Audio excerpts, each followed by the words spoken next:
Hello, everyone, and welcome back to Texas Masters 2022 GT Invitational for the finals. This is exciting. I am glad to be here. I am actually really glad to see this match. We're actually featuring two people we've already had on stream last week. Yesterday, it's Tom Guan, Big Stabbas, versus James West, Blight Kings. Yeah, this is going to be crazy. You got the Unstoppable Force hitting the unmovable wall. That is Blight Kings and the Glottkin.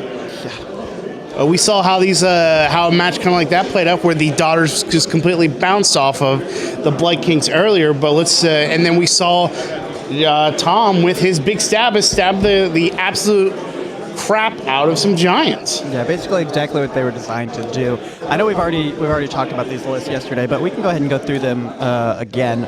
So we have the Blight Kings, which not a lot of models. So you got the Glottkin. He has like a truck. Yeah, 20 wounds of a truck. 20 wound truck.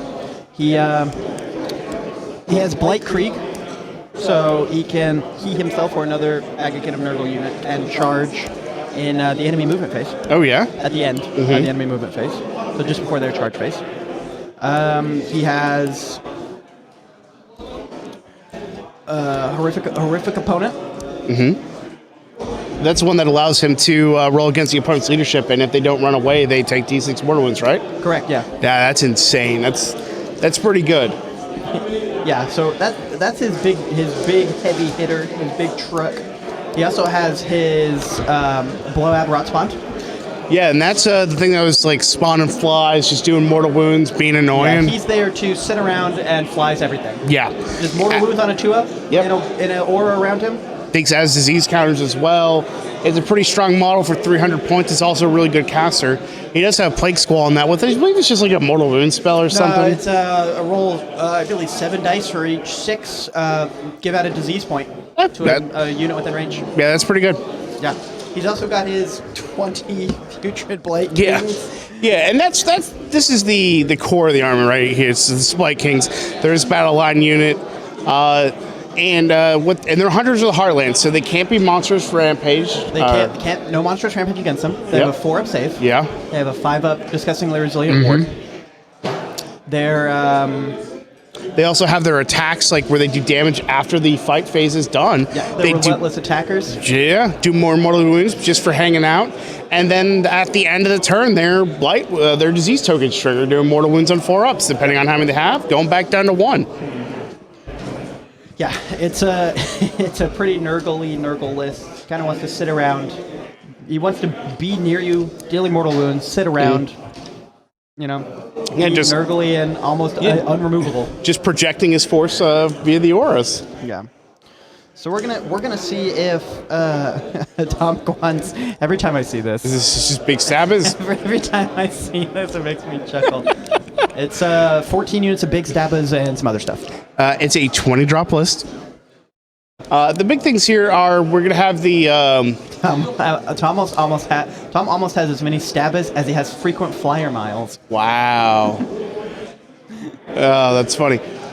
So here we have his spells on his Wargog Prophets. He's doubling up. That's just how important the spell is going to be. Is Gorka Morka's Warcry.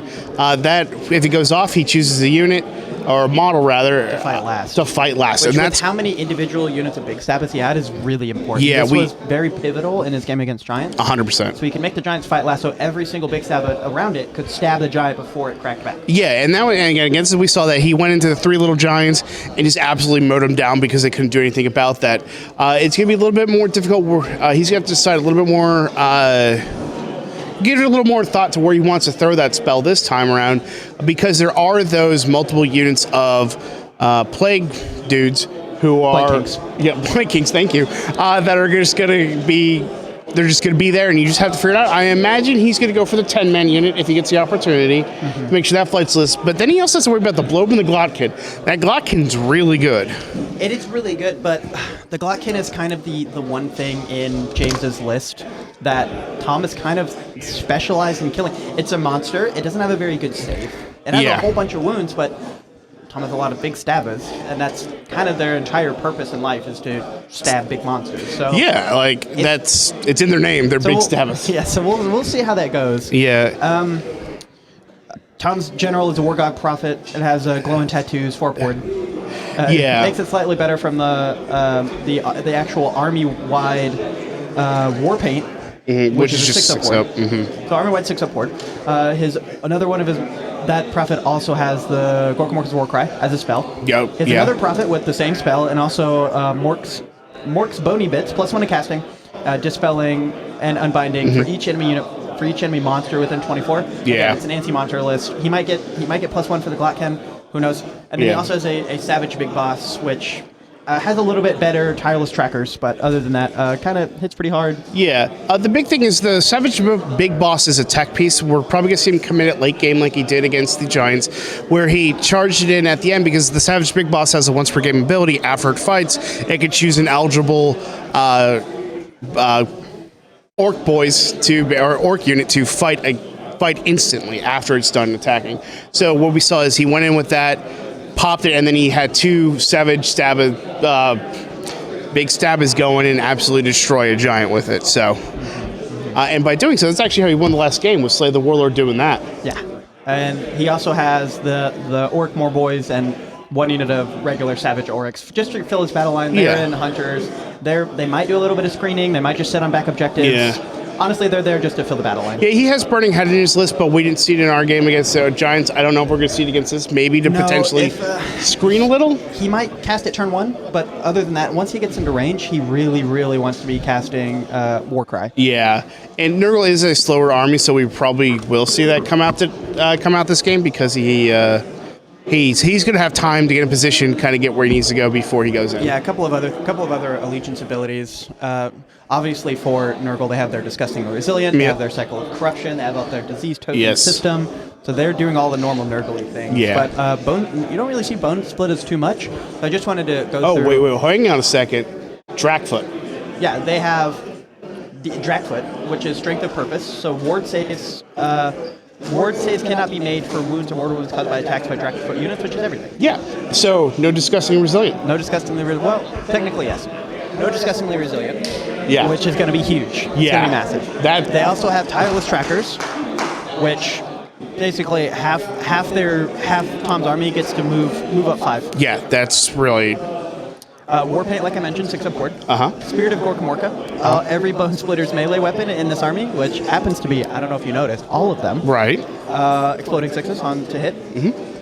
And the Bonesplittaz Wog, which we actually haven't seen on stream because he did not pop it all of Yeah, he did it. Isn't it the army-wide 4-up board? Yeah, for 1 turn. So yeah, we'll have to see that, and that'll be good against, when he does it, it's going to be good against everything that's getting thrown at him, including the mortal wounds from the disease tokens. Today's this mission for round 5 of the Texas Masters is going to be focal points. I believe this isn't a custom mission. This is one from the Jones Handbook, right? I think so. Yeah, focal points does sound familiar. Yeah, it's going to be. I'm not going to do a good job explaining this. You guys may want to look this one up online yourselves, but it's like a cross of objectives. You can kind of see it on the deployment screen because the big stabbers are deployed. Exactly, exactly at the edge of the deployment zone in the corner. Yeah. So you know those like clutch, was it 2x3 Jenga pieces? That's like an L. Yeah, that's the deployment zones. Yeah, not Jenga pieces. I think we're actually already done deploying. Tom doing his tireless trackers pregame move here, I believe. I think this might. No, this is the tireless trackers because he is outside of his deployment zone now with those big stabbers included. So. It's not a GHB mission. Focal points is not a GHB mission. It's not. Negative. Well then. Interesting. How does the scoring work for this mission? So for this one, it's going to be. Let's see, we have all the objectives are prime objectives, so they're not going to be removed by tectonic interference. We have score 1, 2 more, and then you score victory point if you control objective 1 and 3 or 2 and 4. So 1 and 3, the objectives you can kind of see they're in like a plus sign. 1 and 3 are at the east and west plus. 2 and 4 at the north and south plus. Ends of the plus sign. Let's see. We have and then score 2 victory points if you complete a battle tactic. Yeah, so a little bit of an update here. Let me grab some information real quick because I know where the wheel is. Where's the wheel? The wheel of corruption. Yeah, where are we at? Cycle of corruption. It's a wheel. The big wheel in the sky keeps on Wow, turning. so we're starting off with Nauseous Revulsion. Not the best one to be starting off with turn 1. That's the subtract 1 from charge rolls, and then Nurgle units can't pile in. Well, can't pile in closer. Honestly, though, I think that's good because it prevents Tom from getting in his face turn 1. There's a good chance because that Tom may want to move up and get in there because... it would have been way more useful earlier in the round, or later in the round. So yeah, that is true. And we look at this. We're looking at the deployment from Mr. James West, and he's doing this kind of same style of deployment we saw round 1, except for instead of the 5 unit of... Actually, no, this is the exact same deployment he did. We got the tree at the bottom left with 15 Blight Kings hanging out there, a unit 10 and a unit of 5, with the Glottkin giving the aura coverage. Then we have the Blobe and the 5 hanging out north. And that was that little grouping that bounced the 20 Witch Elves, Gladiatrix, and the 10 Fly Witch Elves. Yeah, the comment was on the Wheel of Cycle of Corruption. That's a great one for this army. Stopping charges is crucial. It is crucial, but with how we saw Tom play his big stabbers against the Giants, he did a lot of pile-in shenanigans. Yeah. So stopping that in a later turn might have been more valuable. So yeah. We'll see how it goes from here as we go through the Cycle of Corruption. Yeah.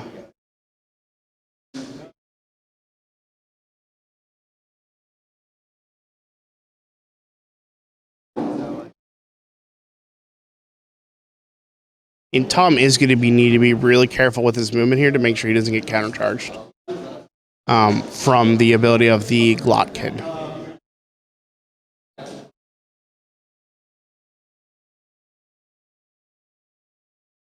I believe that roll was for extra command point for both players, and it looks like maybe they both failed. It looks like Tom is taking top of 1 somehow. I don't understand how that could be unless James probably gave it to him. Okay, yeah. So Tom is taking top of 1, and he's choosing Ferocious Advance. No big surprise there. Yeah. He has the Wargog Prophets and the Arg Boys and the Moor Boys that he's not really going to do anything with, so he can just move them up. Yeah, and I imagine that James maybe want to take advantage of that -1 to charge rolls this turn by letting him have it first.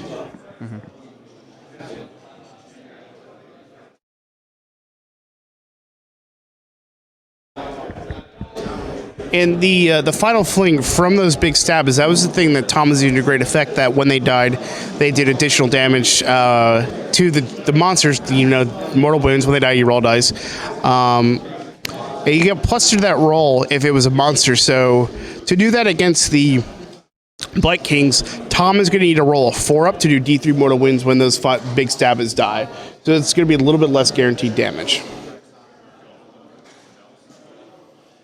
It looks like he's attempting to cast a spell, and we have a 2 from James to try to unbind.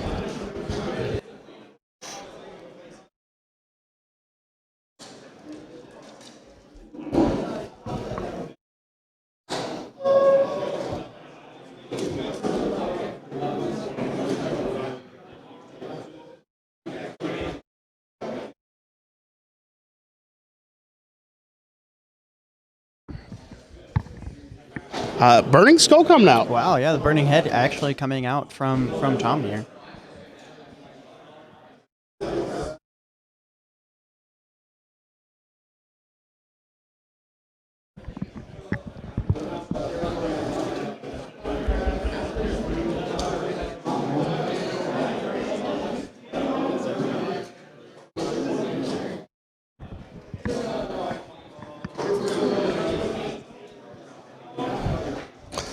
Does the Burning Skull move when it comes in, or just at the end of hero phase? I believe just at the end of hero phase. Okay. But we can check. We have the technology.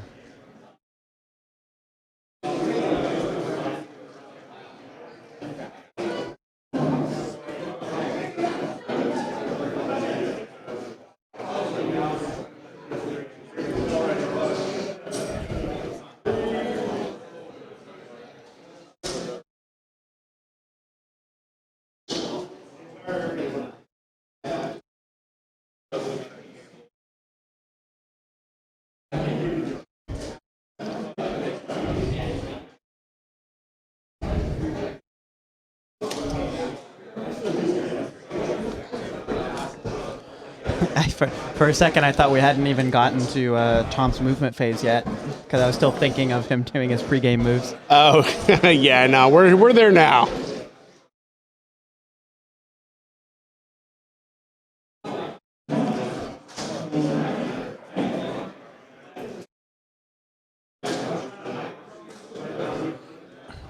Yeah, that is an excellent point. Tom might be thinking of taking on that kind of isolated 5-man unit of Blight Kings, kind of in the middle right of the board. Yeah. Just so he can get them off the board, and that's just less disease tokens overall, because those disease tokens are going to be really important. Welcome to the WOG. Hey, what's up, man? Welcome to the WOG.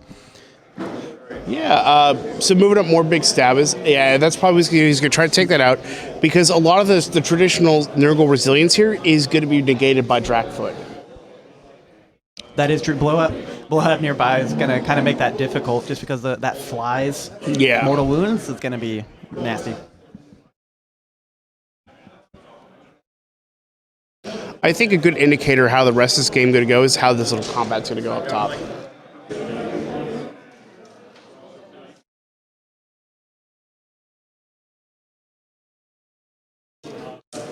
I mean, heck, honestly, looking at it, Tom could just get in if he can get within 3 inches of the globe, whatever we're calling it, blowout. Blowout. If he can get within like a nice 3-inch range to stab it, because those things have 3-inch range, you might want to go for that and try to take that out early. Minus 1 to charge, no pylon. Oh, no pylon, but 3-inch. Well, technically, you can pylon, you just can't move any closer to a Nurgle unit. So you can't move. Interesting. Moving up this unit of, I believe this is more boys. I believe. Boys. Along with those big stabbers. Those big stabbers. Up here in the top corner. Yeah. Pull up.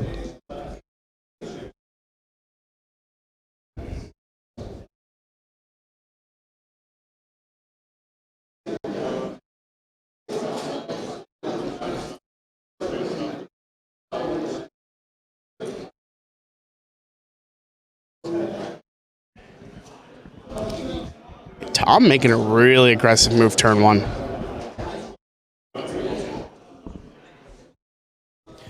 I mean, he kind of has to be. It's his whole list is to get into melee with all the big stabbers. Yeah, and really, so this is like yeah, he's gonna have objectives. He might be scoring some extra points too for the objectives he controls.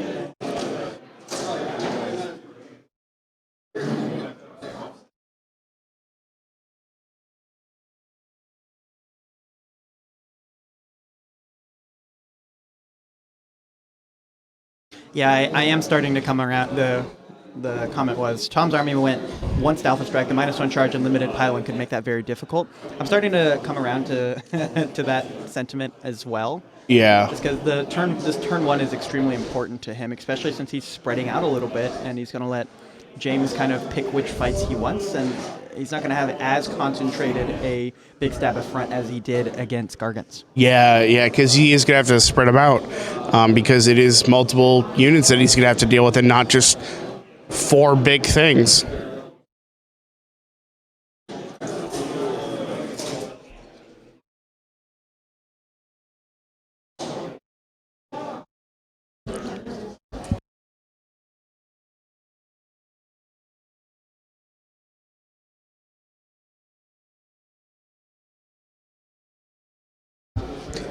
Yes. Another thing to note here is the final fling that did so much damage against Gargants in our last round was happening on a 2-up because they were all monsters. Yeah, the only and monster that James has is the Glottkin. Is the little guy not a monster? I don't believe so. Let me look him up real quick.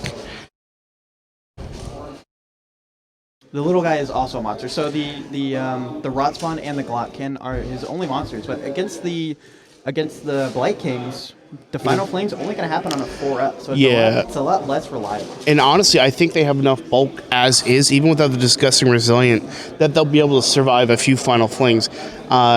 James West is going to be looking to try and keep the those big stab is outside of range 100% though, just to make sure they stay up as long as they can, because they are just projecting a lot of extra force from the ability to countercharge things like that.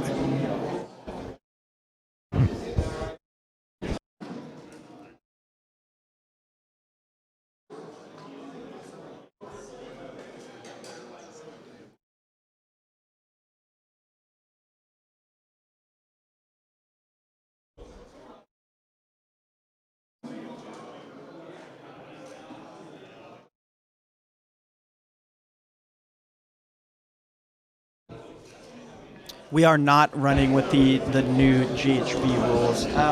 Because of how all the new rules kind of came out as we were doing the Texas Masters, we're actually running with kind of a strange rule set. We are using new points, new war scrolls, new endless spells, the updates, Battle Scroll Gallet, and the Battle Pack 2021 GHB. We are not using the Hunt, anything from the new Battle Pack, or the Skaven or Sylvaneth Battle Tomes.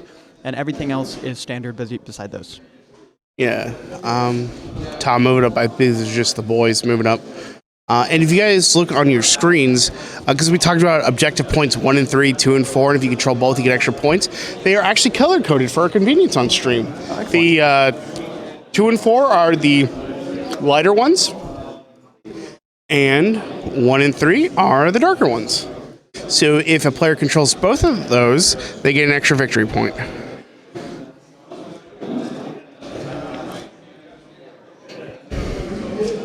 Yes, Randy brings up a good point. This is the old GHB because this is an invitational from last year's tournament circuit. Yeah, if you're just joining us, this is Texas Masters 2022, the GT Invitational, kind of the culmination of a whole year of GT events where you have to accrue enough points to get an invite to the Invitational. We are the Weird Knobs. We are streaming 5 games. This is the final to determine the overall winner, the Texas Masters champion. If you like what we're doing, give us a follow. Hit us up on YouTube where all the VODs go after we're done. Give us a follow on Twitter at Weird Knobs. Check out the website. There's a link to our Discord. Yada, yada, yada. All the things. Yep, all the things. Like, subscribe, buttons. Yeah, we're just going into Tom's charge phase. Yeah.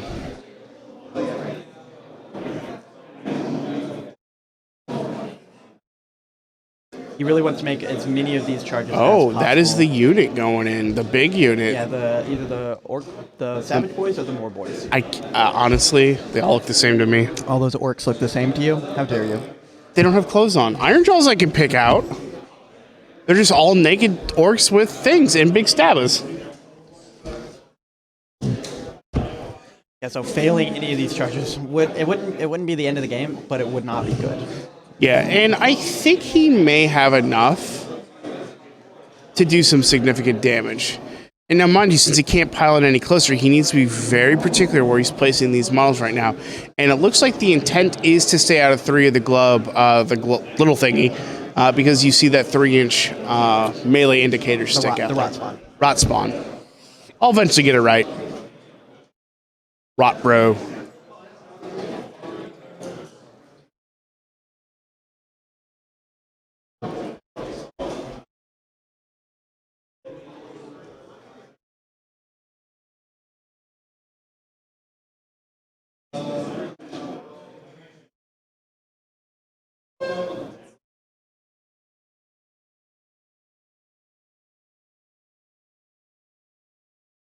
End of charge phase. That's why it looks like that one. No, those are not monsters. Why do they have is that poison counters by that one unit of big stabs already? It could be. I don't know for sure. I believe the poison counters it's only when Nurgle ends its movement. I'll look it up. Yeah.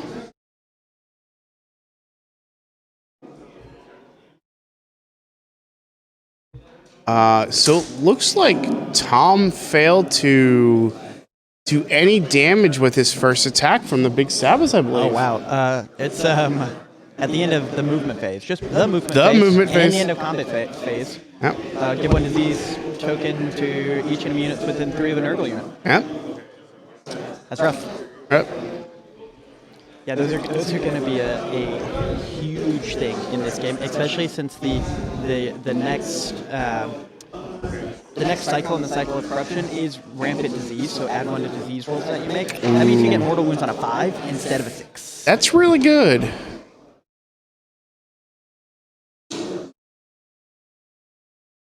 So James rolling for his attacks and put on a chat helping us out. It looks like Blowout unleashed hell and rolled a 6.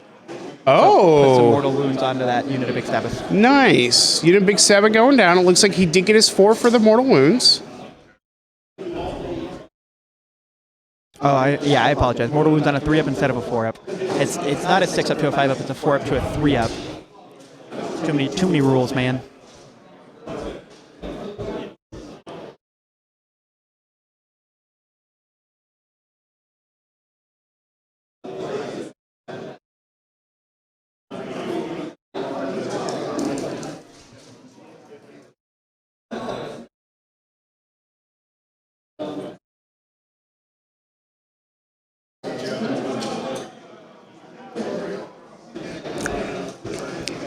I think there's a lot of confusion that they're talking about, like disease tokens versus damage that he took. So,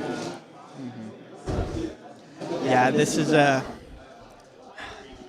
interesting play from Tom, because if James manages to kind of clean up that right side and move up toward that top objective, Tom's going to have to decide if he wants to send Big Stabbas into the bottom group or the top group or split. So it's going to be a hard choice for him if James does manage to clean this up and lock down that right flank. Yeah. I think those like symbols on Tom's dice are 6s. So after all that, he only managed to do 1 wound to that unit of more boys. More boys? Just boys. The lads. Butcher's boys.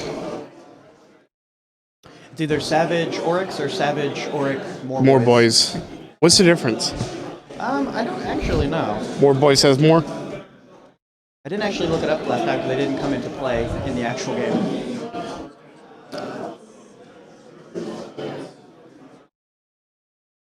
That is 1 Bloodkin going down.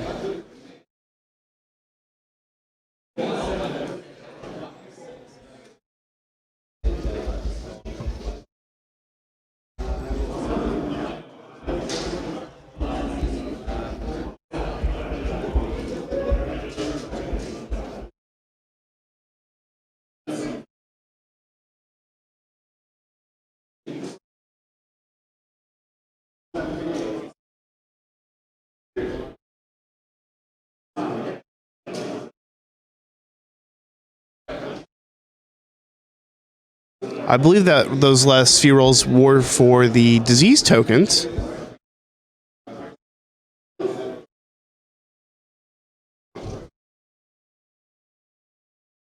Yep. Wow, more Big Stabbas going down. Did we get mortal wounds taking out that last Big Stabbas model in that unit? It does not look like it, no. I think he failed that roll. Yeah, there is some. It was not actually the disease tokens that happens in the battle shock phase. So okay. I think what we were seeing is at the end of combat, the Blight Kings actually right. do wounds as well. So they put disease tokens on you, which hurt you in the battle shock phase, and they hurt your theme of combat with mortal wounds. Relentless attackers, I believe. Yeah.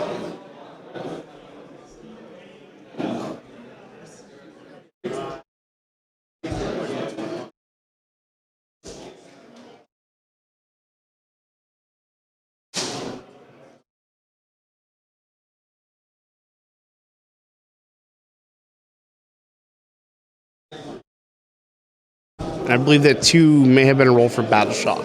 Yeah. From what the various chatter I can try kind of hear from James.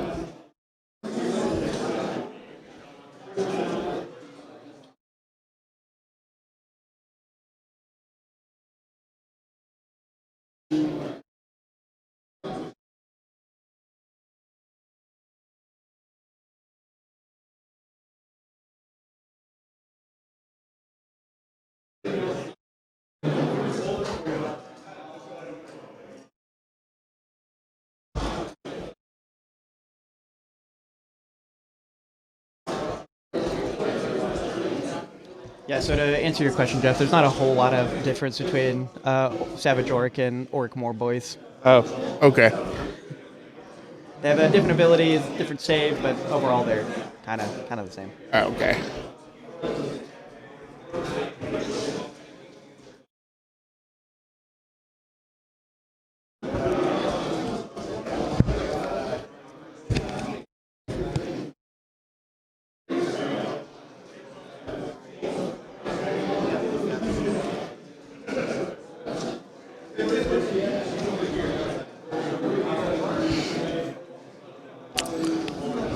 Is our pick rot updating with score right now? No, I believe. Because this is going over to the bottom of turn 1. Yeah, bottom of 1. I will ask the pick rat what the updated score is. If I had to guess, it would be. Let's see, what's the scoring? It's 1-2 more, 1 in 3 or 2 in 4. So he controls 2 and 4. I don't know because it's a 6-inch control range, and I don't know if he has That is true. more. Actually, it's hard to tell without us having those super awesome things that tell us how far away 6 inches is.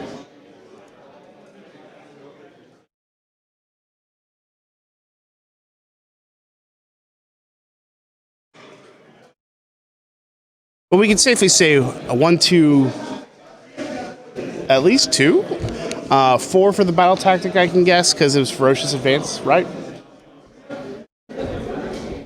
Yeah, at least 4, probably 6. Yeah.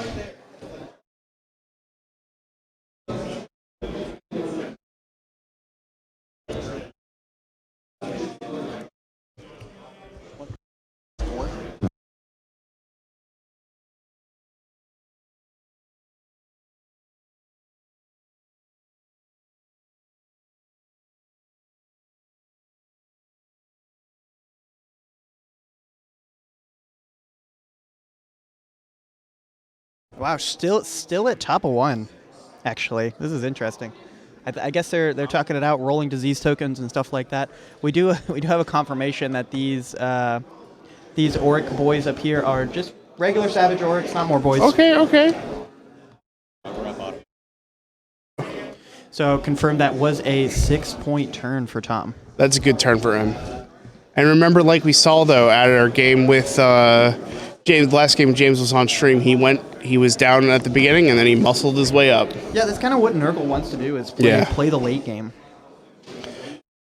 I don't know. Is he going to make the late game, though? That's my question, without having his ward save. We'll see. Yep.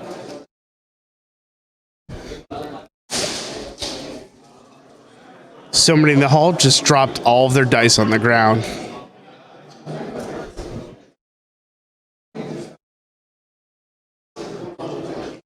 Looks like... Oh, no. Okay.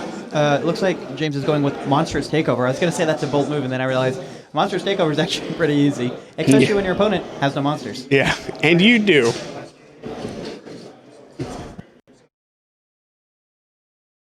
Burning Head moving up right at the end of the hero phase. Not a lot for James to actually do in his hero phase. Yeah, like, he can cast spells, but I imagine he failed. He cast a few spells. Most of them are pretty fast. Yeah. I imagine he tried to maybe unbind the skull and then Mystic Shield would be my guess. Well, he didn't unbind the skull because the skull was at the end of the hero phase. Or he tried, I mean. Probably tried. Look at those amazing 4-inch moves with Nurgle.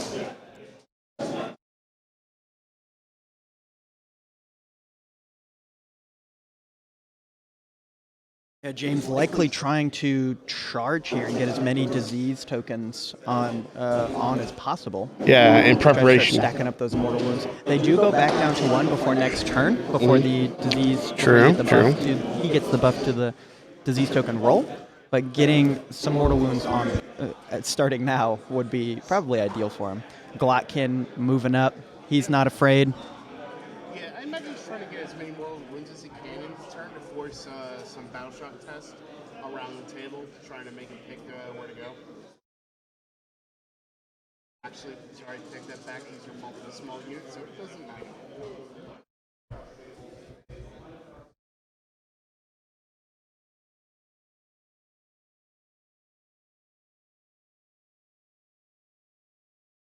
Yeah, Fleshy Abundance was probably what he was going for, which I don't know if he got it. Tom might have unbound it, but it might actually be one of these two buffs next to this big Blight King unit. I'm still not sure.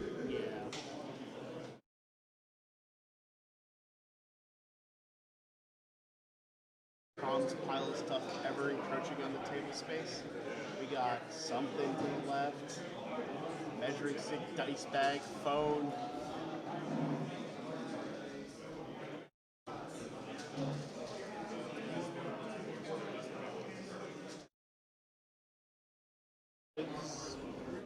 Hotspawn might be trying to shoot.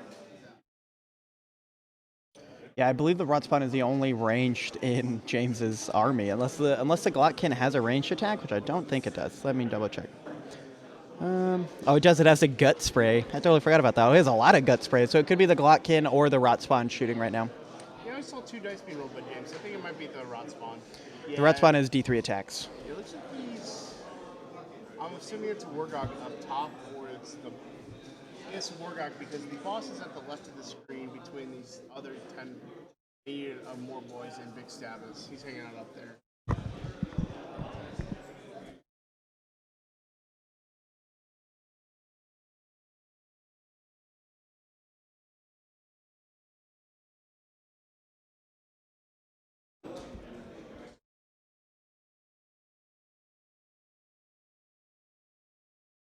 But another benefit of running...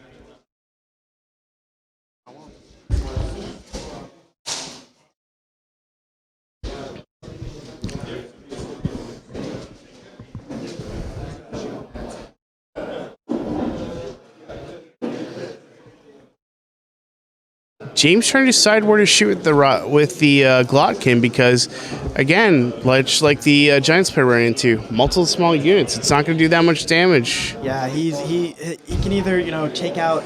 He's going to take out one at least, maybe. Yeah. He could take out an entire unit of Stabbers. So James has to think: do I want to make a hole? Do I need somewhere to charge? What unit do I want to shoot at? Yeah, and it looks like he opted for the unit Big Stabbers that's in the second line. See right there? That way, it's kind of weakening the Tom's reinforcements.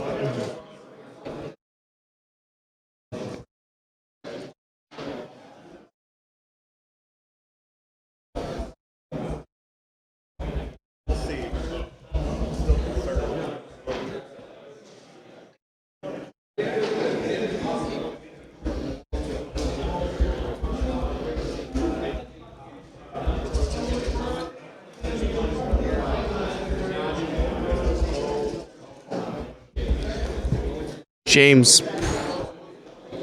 There we go. James with the charge, moving in. Checking ranges, it looks like. I think he may want to try to pull in that Wargog so he can slap it around a little bit. Yeah, like we said, James trying to clean up that right flank so he has a turn or two to heal while he's moving toward the rest of the engagement. Yeah.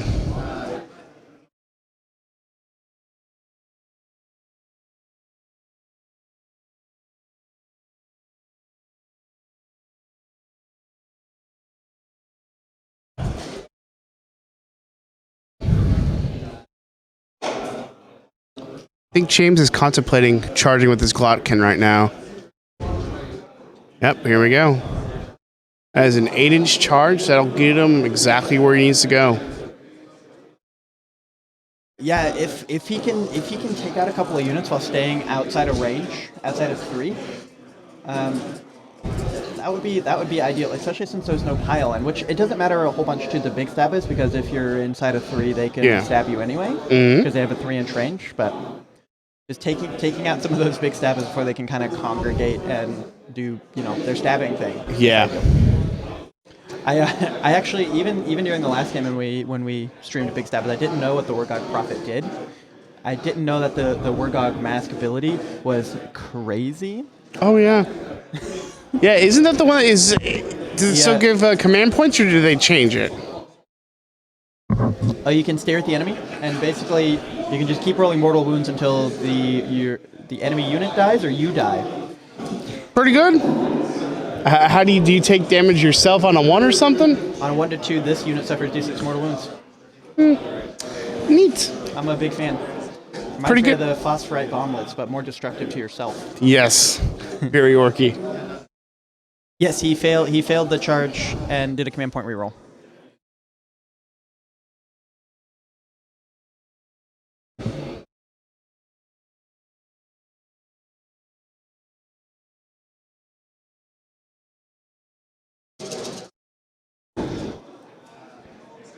Yeah, honestly, this turn going pretty well for James. He's going to be able to get in there. And Tom did set up those big stabs as a screen, but with James wanting to get into melee anyway, Yeah.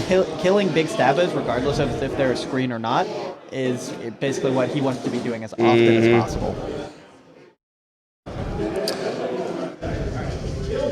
There is an artifact that gives one of the prophets a 4-up ward. I don't know which prophet it is on.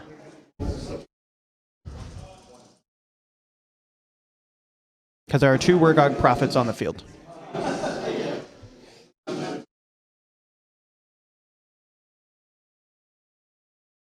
Something just did 5 mortal wounds.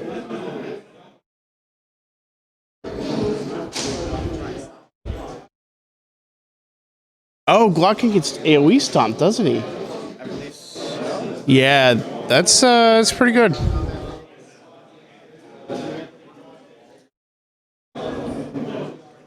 Yeah, that burning head making that charge a little bit more difficult for James. I still think he got where he wanted to be. Yeah, he rolled a 10. Especially since he can pile in, so it doesn't really bother him as long as he makes the charge. So yeah, making it a little bit more difficult.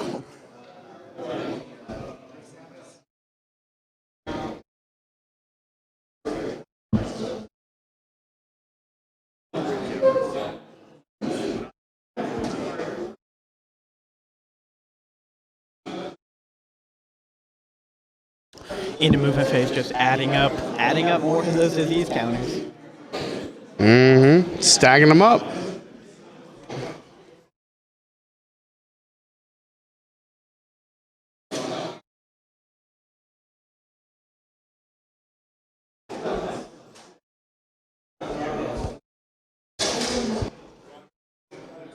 If you're new to the WOG, by the way, let us know where you hail from, where you're hanging out, what you're playing, what you want to play. We always enjoy hearing about what people play, not in our meta. Mm-hmm. Yeah.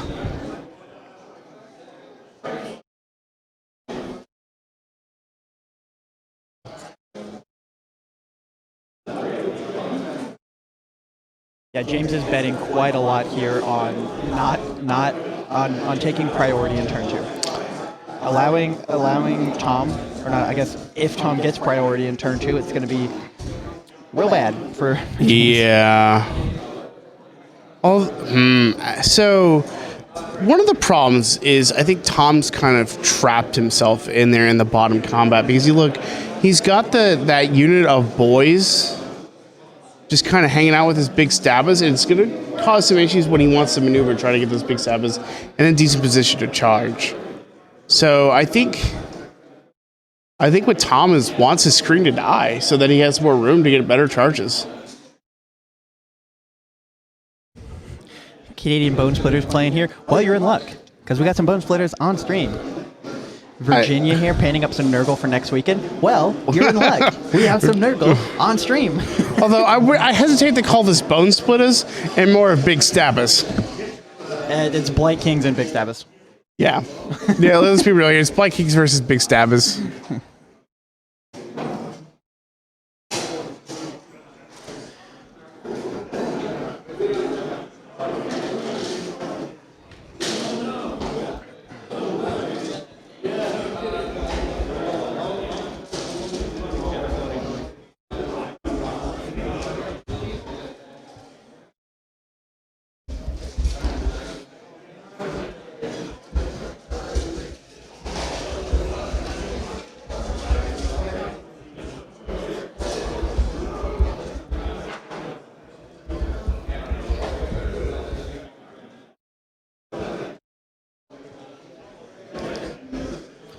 Tom is making an absurd number of 6-up wards. That's sort of what Tom does. Yeah.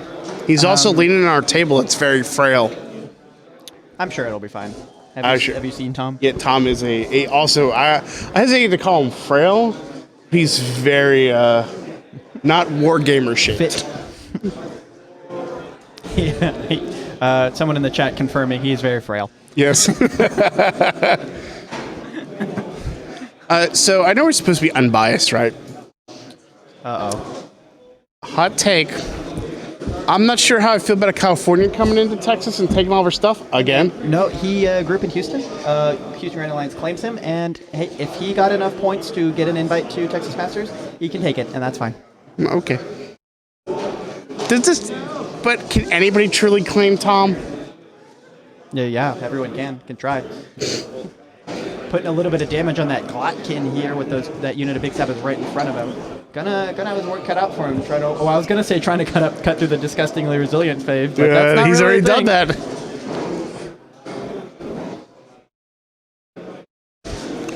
Yeah, it's pretty good when you can kind of negate an army's advantage with your own army.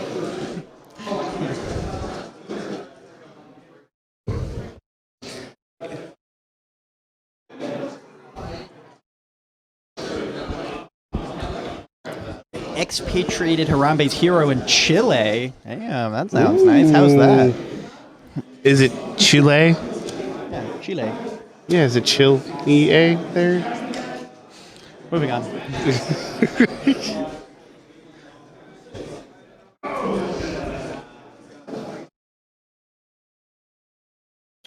Oh, wow. Okay, when I said Glottkin taking a few wounds, what I really meant was Glottkin took 14 wounds. So the Glottkin's on, what, six wounds remaining? Yep. Wow. That's a thing. He really needs that Glottkin to survive into turn 2 where he has priority. Yeah. This is, I think it will be healing D3 regardless of if it's in combat or not. Yeah, from the other half of disgustingly resilient. Yeah, disgustingly resilient. The 504 doesn't particularly matter here, but it does get to heal 1. But actually, it's a locus of... I can't pronounce that. It's a locus, so it gets to heal D3.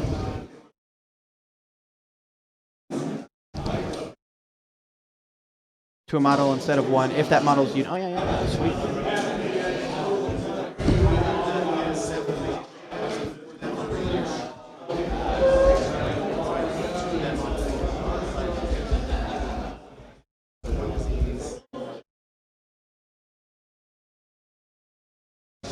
Wow, that is, it looks like 3 big stabbers did 14 wounds to the Glottkin, which is, I mean, it's what big stabbers were built to do. Yeah. I wonder if Tom used the once per game log thing. Let's get our pick Grot to find out. I don't believe he did. It doesn't really make sense that he would use it now. So I'm seeing his rolls, and it seems like he's making a lot of ward saves that aren't 6s. And that's the only reason why I question it.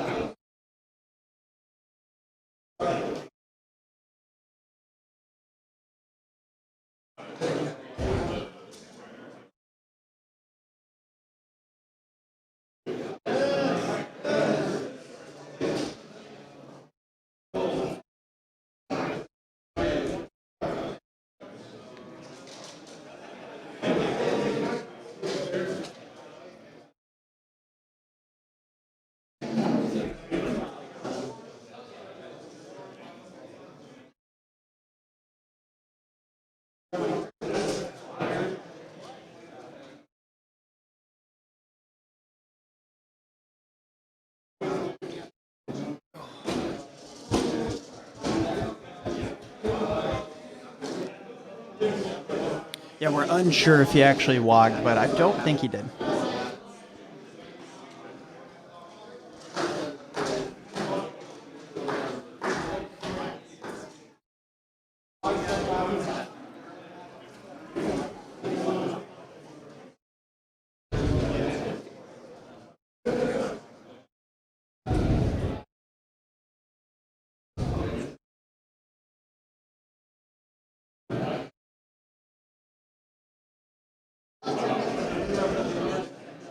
Vikings only the big stabbers here. Any big stabber that hasn't attacked yet that James can kill is a huge win. Yeah. primary source of damage for Tom's entire list, which makes sense because it is, you know, most of his 14. list. Yeah, James is really fine at this point. Nurgle is playing a long game, and honestly, he's in a pretty decent position. He's going to try to get into that little choke in the center.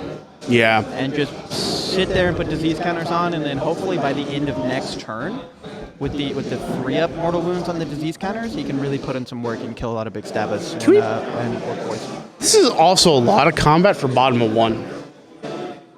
I mean, with these armies, it's about what I expected. Yeah.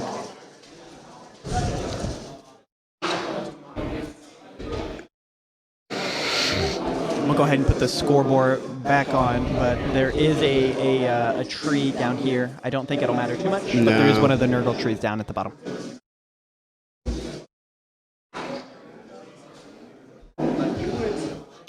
And James is doing monstrous takeover as a reminder.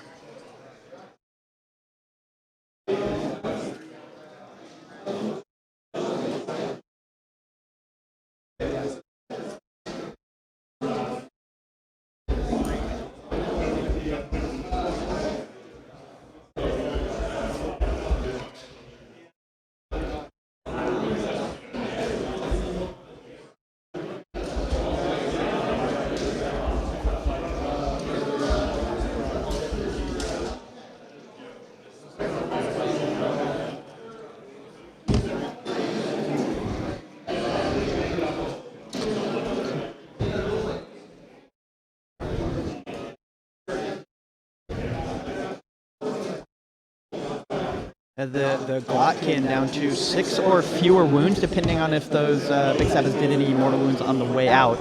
So basically on his bottom bracket, so he's getting less gut spray, less tentacles, less impact hits. Yeah. He doesn't really have a way to heal himself. He's still dangerous. He's just not quite as dangerous as he was before. Yeah. Yeah, James really wants him to live, not only because his attack profiles are dangerous, but that's where his Blightcreek ability is coming from to allow him to countercharge in the movement phase. Yeah. Which it might not come up since everything is so stuck in and Tom has so many units just sitting there. Yeah. But if it does, it could be really helpful. Yeah, and, you know, it makes me wonder if James has to be, like, thinking that that Glottkin potentially won't have died from this maneuver. But, like, at the same time, on the way out, they can do their final fling and do some extra mortal wounds.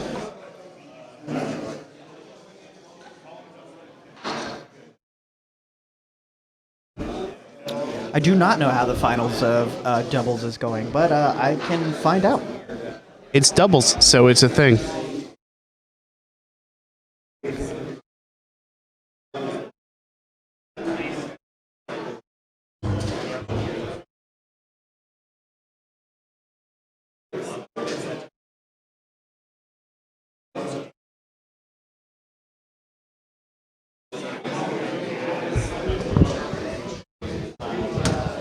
Looks like James is asking a rules clarification from one of the judges here. Not exactly sure what they're trying to figure out, though, folks.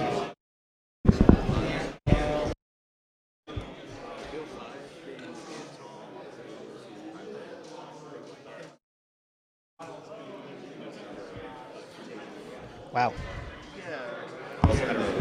Hey, you're good. So it looks like they're trying to find some clarification on whether or not Tom can pile into one of... We're trying to get clarification on who Tom's trying to pile into right now. Yeah. Yeah, I think Tom might be trying to pile in to the rot spawn up top with the unit of boys, but since he can't pile in any closer to it, which, I mean, so he can't move? I don't know, Yeah, I don't see anywhere where he could actually pile in, because in effect, you can't pile in because you can't move any closer to a Nurgle unit. If Yeah. it was a Nurgle unit by itself, you can check if you can pile in around it because you're not getting any closer to it. Yeah. But you can't get any closer to any other Nurgle unit. So we'll see what the judge says at the as they deliberate.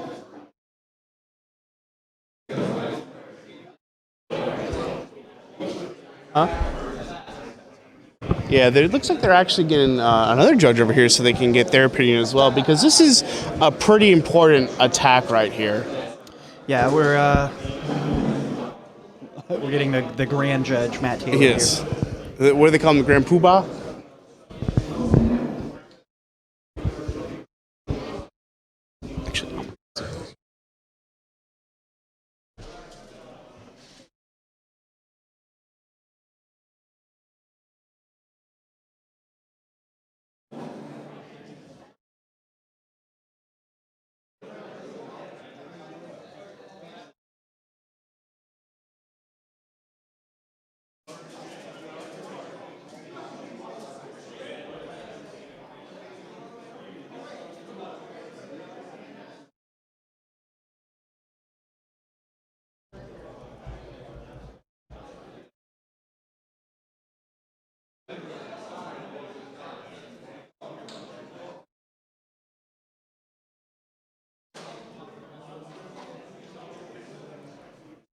Yeah, that would be my assumption. Even if he piles in somewhere else, he would be closer to a Nurgle unit.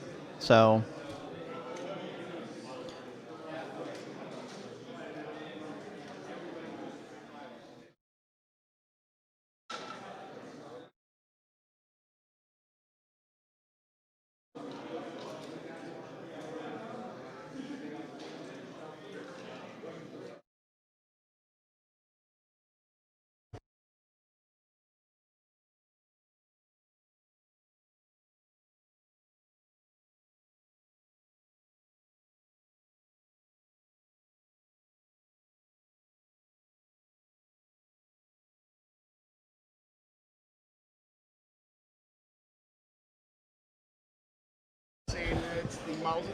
And we have confirmation he cannot pile in. It is on a per model basis. So that's what we thought.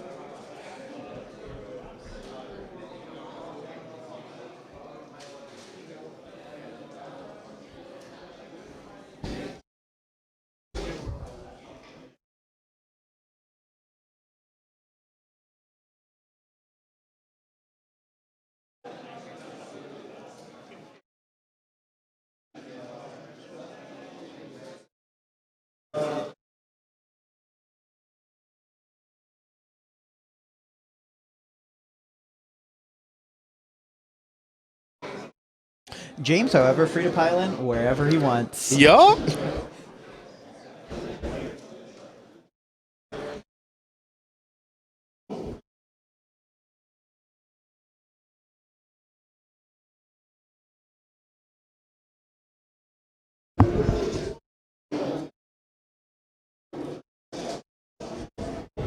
So where was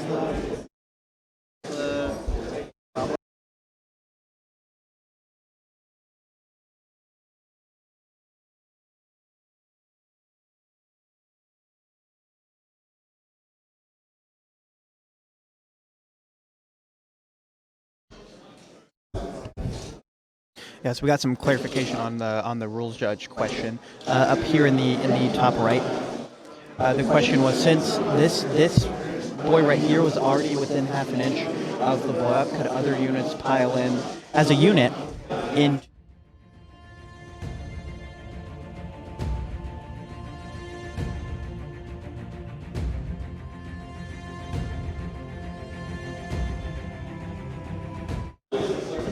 Sorry about that, guys. My Stream Deck had a little... Apologies, everybody. Stream Deck had a little spaz. Totally not user error.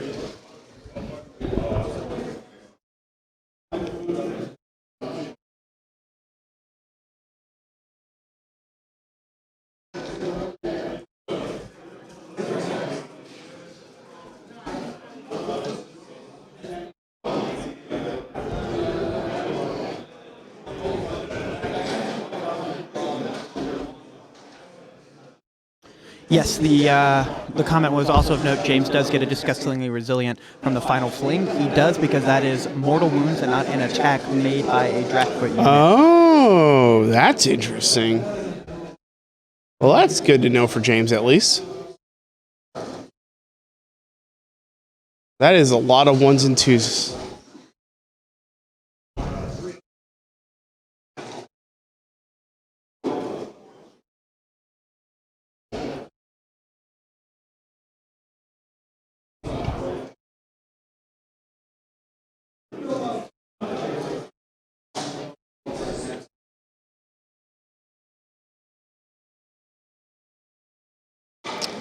A lot of fails there for Tom. Is gonna be the unit, I think. No, there's still a couple more left.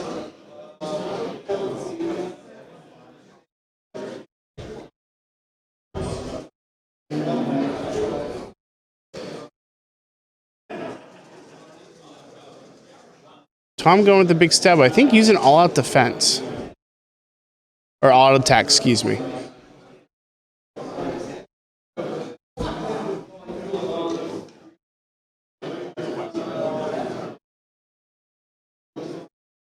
Yeah, putting some wounds back onto the rot spawn. I'm not sure if the rot spawn has already attacked or if he's about to swing in and try to put some damage on that prophet. I think it has. I think it already. I don't know. 2 hours remaining. 2 hours remaining in the final game of the weekend. Lovely, Mr. Matt Taylor, letting us know we have 2 hours remaining. Yep. 2 hours remaining in the weekend. And then we can all go home and hang out with our cats.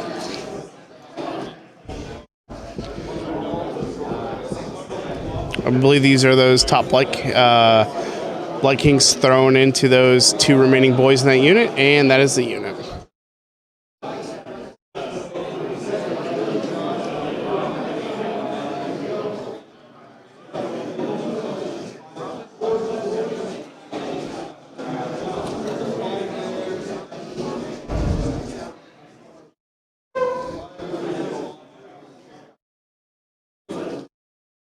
These look like contagion or disease rolls, contagion rolls.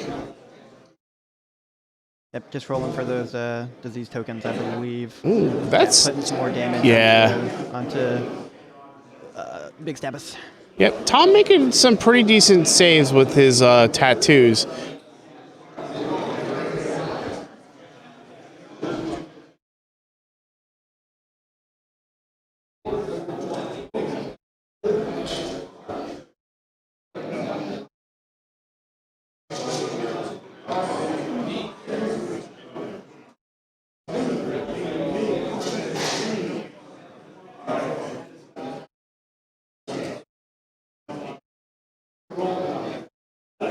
Ooh.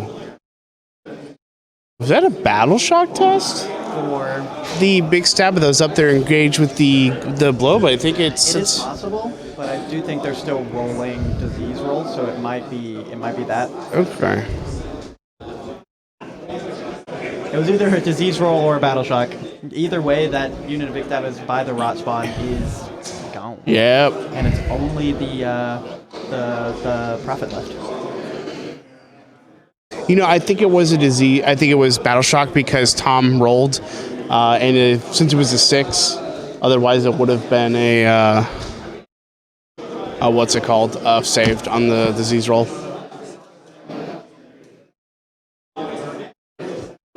Yeah, going into this extremely important priority roll here, a lot right against. Yep.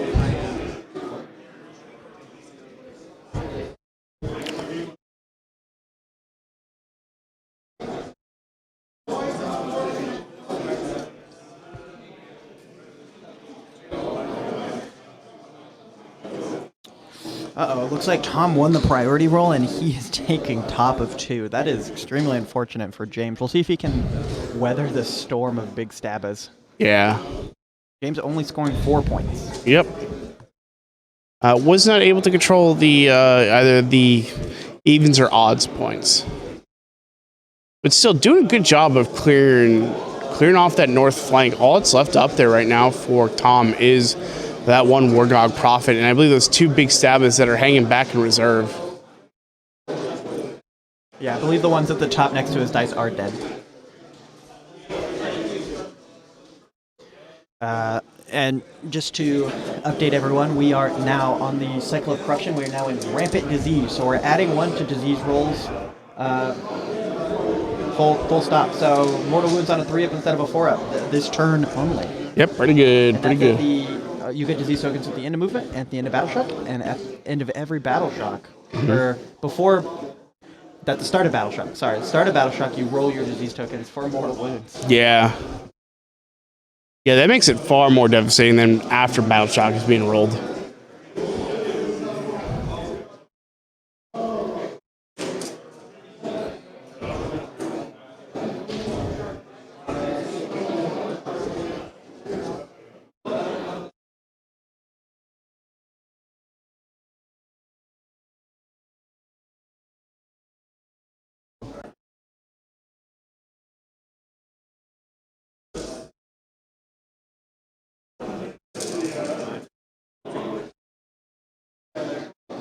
I believe I just heard James call finest hour, and I can only imagine it's on the Glottkin.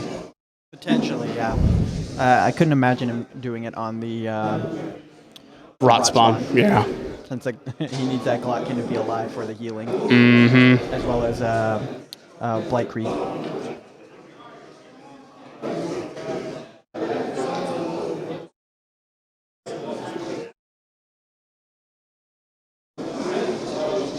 Looks like he just healed 2 on the Glottkin. Yeah, doing his healing right now, getting to heal D3 on the Glottkin and anything within 12 of it, I believe. And he just took something. Oh, he must be slinging spells at him or something? I see the dice going somewhere, and he's making disgusting resilience rolls. Oh, the mask. The thing we talked about.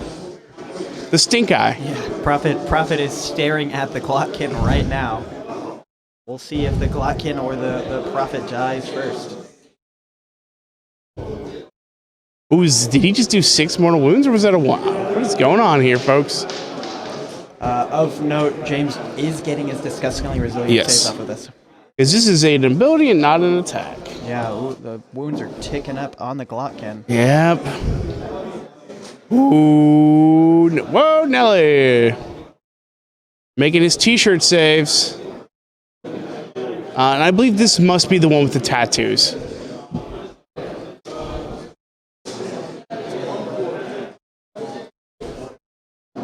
Made another disgusting resilient. Is he going to keep on gambling? Yeah, he probably will. This is the reason that the Wargog exists in the list in the first place. It's to cast that fight last spell and to stare at people. Yeah. It looks like he may have stopped, though. He might have done enough damage where he's confident that that last big stab or anything else he can get into the Glottkin can go ahead and clean it up. I think he just did 6 more wounds to himself.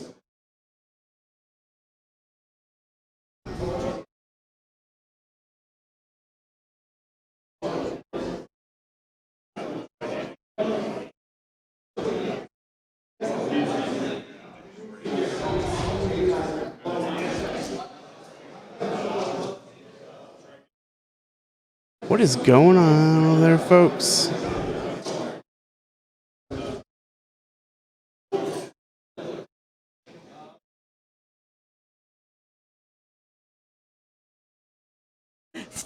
Still rolling dice for this Wargog ability. Yep.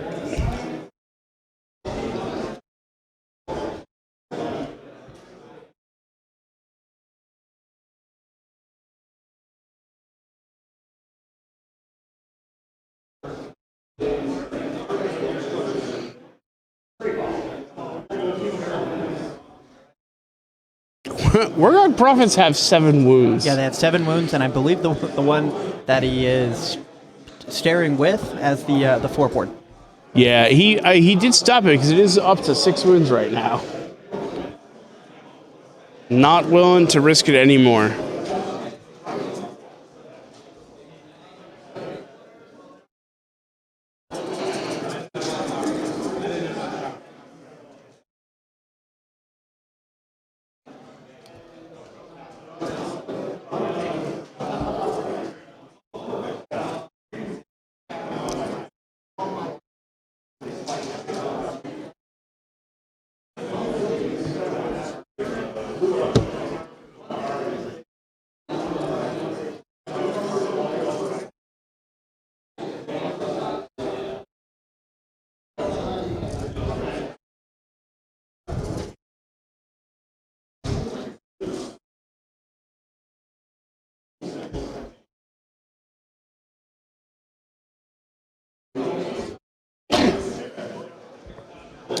Excuse me. Looks like Tom is taking Bring It Down on the Glottkin, by the way, for his Okay.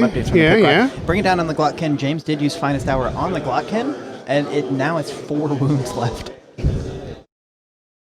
It's kind of a scary position for James, considering it's down to 4, and we're still in the hero phase.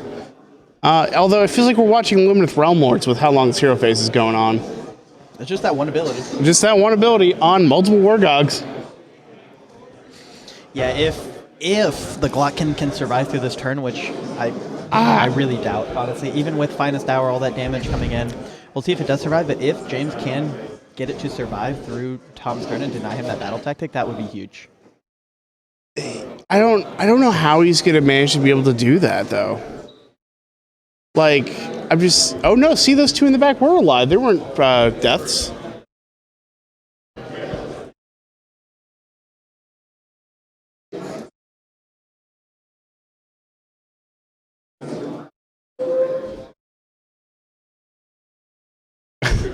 That's weird. By the way, Tom's cardigan was like halfway pulled up. I'm like, is that 2 different people up there? This is a dice game. There's never 0 chance. Yes.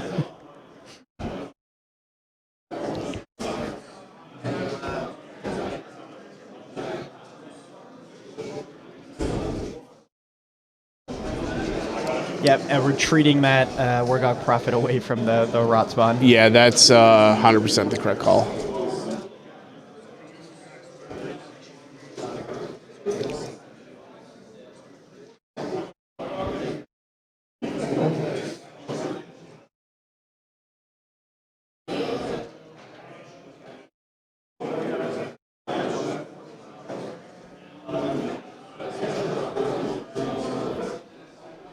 Those big stabbers coming in. Getting ready to stab some big things. Yeah, he's gonna have a little bit of a hard time getting his big stab is kind of concentrated in the way that he wants through this choke point with that unit of more boys kind of clogging it up. Yeah. That is a very clogged up lane right there.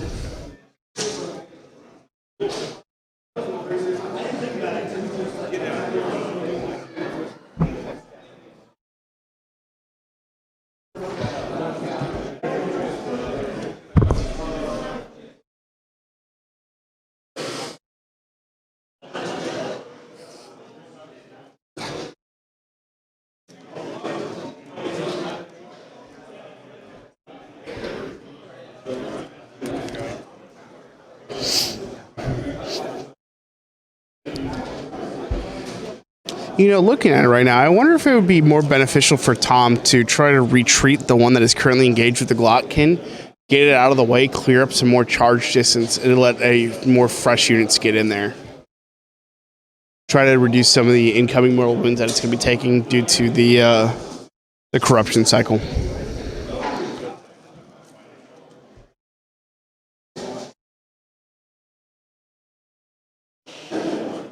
No, yeah, it would give a redeploy, as well as putting disease tokens on units that don't have them already, and it never goes down to 0 unless you heal it off. So it always go down to 1. So then you would just keep taking those mortal wounds. Very true.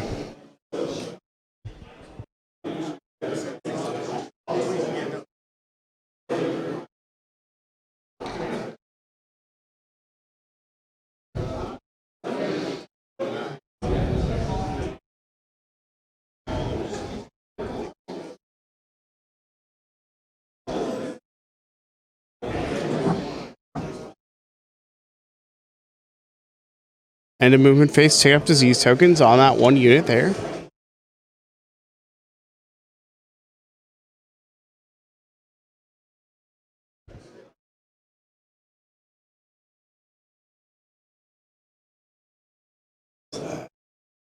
Ooh, after that movement phase, electing to charge with the rot spawn. I mean, he wants to take out that Wargog Prophet really badly. And making sure to stay outside of 3 of the big stabbers, although I don't know what benefit that would do.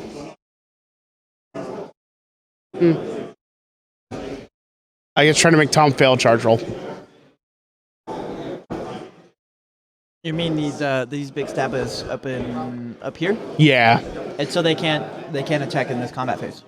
They'll have to wait until next combat phase to actually get into them. But he can still charge with them. No, that's true actually, because this is Tom's turn. Yeah. This is Tom's turn, and that was the counter charge ability from the Blight Creek. Because I don't know. I'm not the Master Age of Sigmar player here. They're doing some big brain stuff we cannot even begin to comprehend, such as stabbing.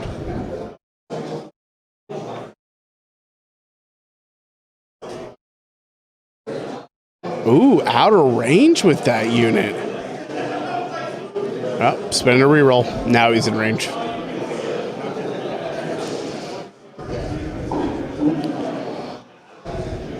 Hey, I play sometimes. Yeah, choosing to command point reroll that charge, turning it from a 3 into a 10, which I don't know if you knew, Jeff, but 10 is much higher than 3. It is. I would say it's almost 7 higher than 3, if my math checks out.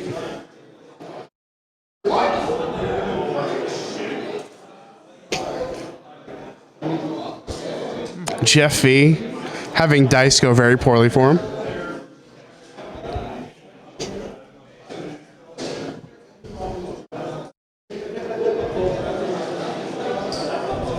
Yeah, I'm starting to believe in the 0 chance of Glottkin surviving.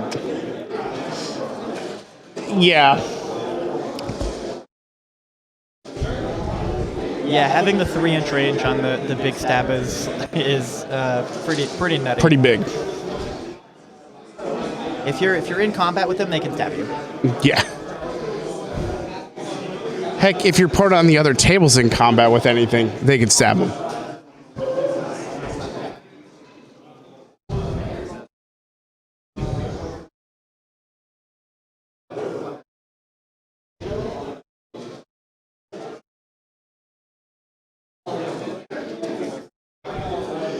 Wow. Stomping and doing all that damage to that one thing. Well, they only needed 1 damage to kill that big stabber, so they had 3 wounds on it already. Tom failing his t-shirt saves.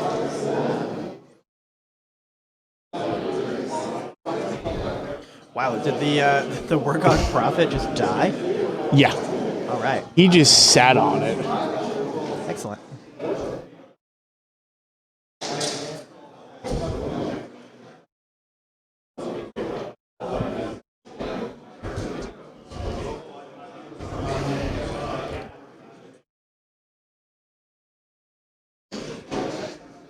Oh, doing the Demon Flies rolls right now, I believe, from the Okay. last spot. Those stupid demon flies, we always forget about them. Yeah, it's pretty big if you can get -1 to hit on these big stabbers here, going into the Glottkin. There's a chance. It turns the chance that it lives from impossible to Highly improbable? almost impossible. Impossible to highly improbable. We can go with that. Also, it's been a while, but make sure you're hydrated at home, folks. Yeah, if everyone could just take a moment to hydrate, make sure you stay hydrated out there. That would be really nice. Yeah.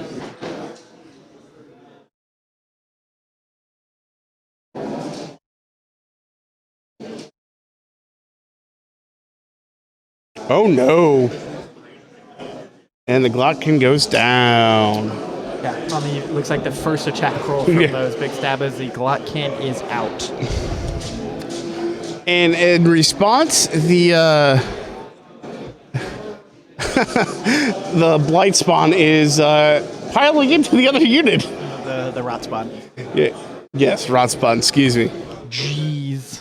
Look, I'm sorry, I'm just learning this army. James trying to avenge his Glottkin, deciding to all-out attack here.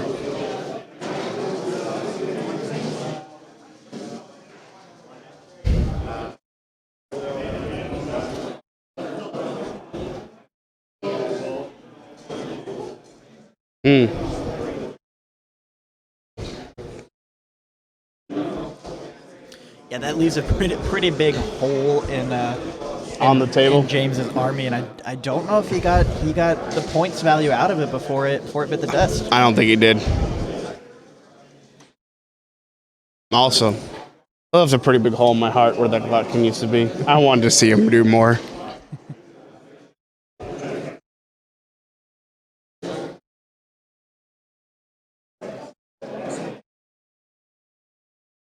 Yeah, James definitely still has a chance here.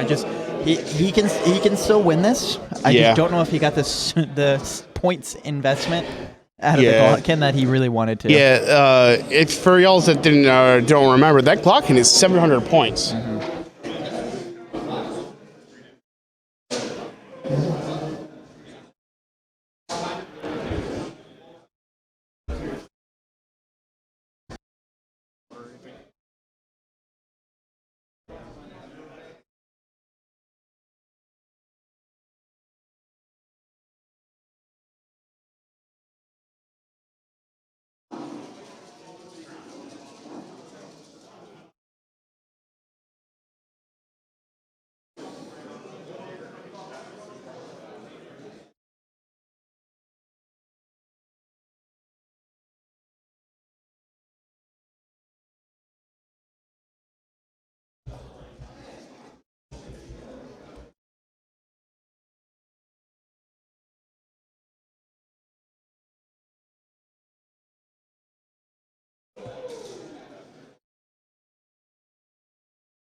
We are not, or I'm sorry, they are not using Objective Neoprene app top table. I am not an event organizer, so yeah, I agree with you. The mat is also not the correct size.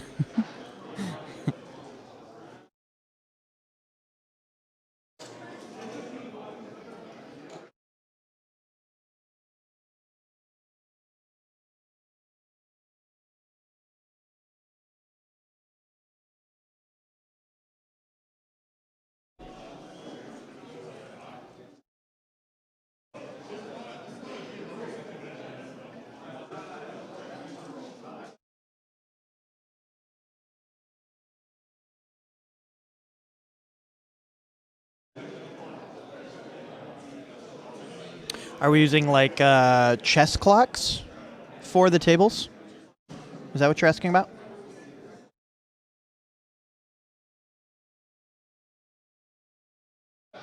Because if you are asking about chess clocks, we are not using those either.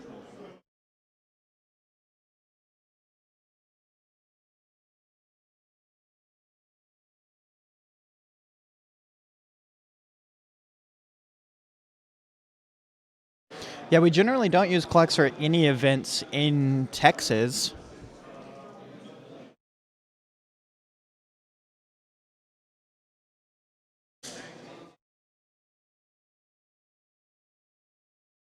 Yeah, they really don't need them, especially with these two armies where there's not a hero phase that lasts half an hour or a billion units or anything like that.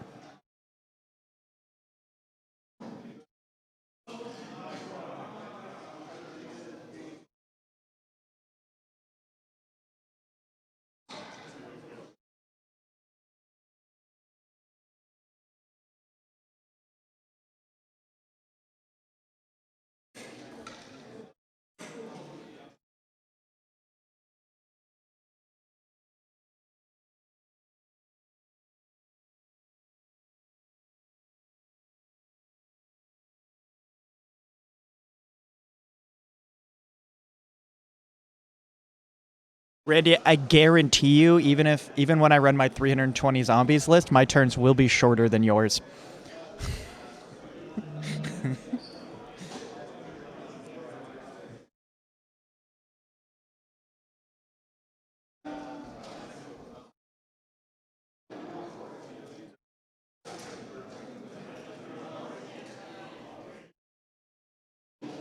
Oof, James rolling real poorly on his attacks here. It's not doing well at all.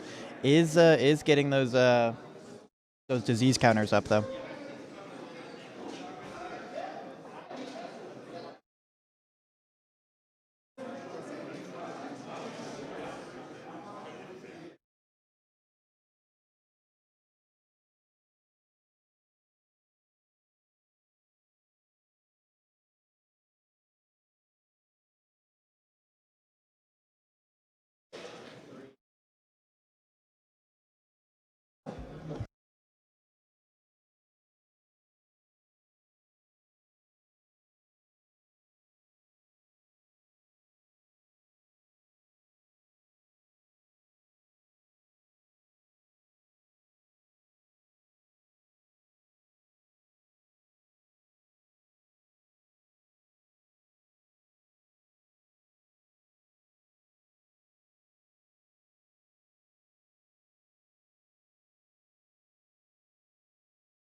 Just finishing up our top of 2 combat phase here. Getting some pile-ins, fresh units coming in, picking up those disease counters. Some pile-ins. Tom's trying to put some damage onto these Blight Kings, which, even with their 4-up save and no disgustingly resilient, are pretty disgustingly resilient. They're still sticking around, man. Those 4 wounds are no joke.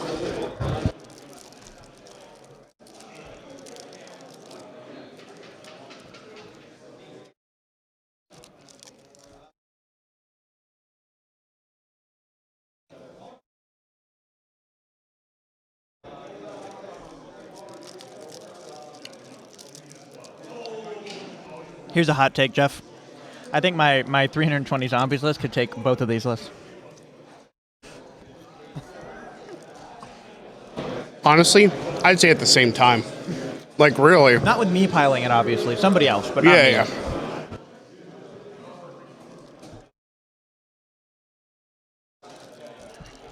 You're like the owner of a racing team. Yeah. You come up with and you fund the ideas, but you have somebody else drive your stuff. Yeah.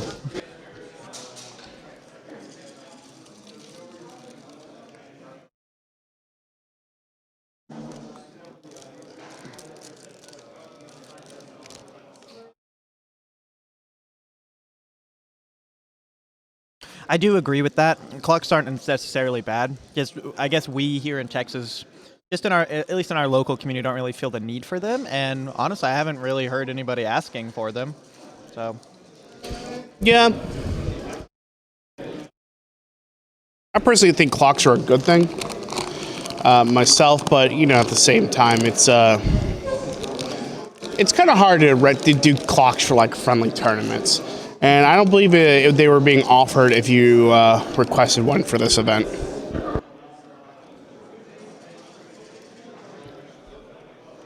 Oh, I'm munching on Kinder Chocolate because I'm a heathen who forgets to mute himself while he's munching. Yeah, I'm currently munching on Chips Ahoy, and I am muting myself. Just an update on the rot spawn. It has 7 wounds remaining.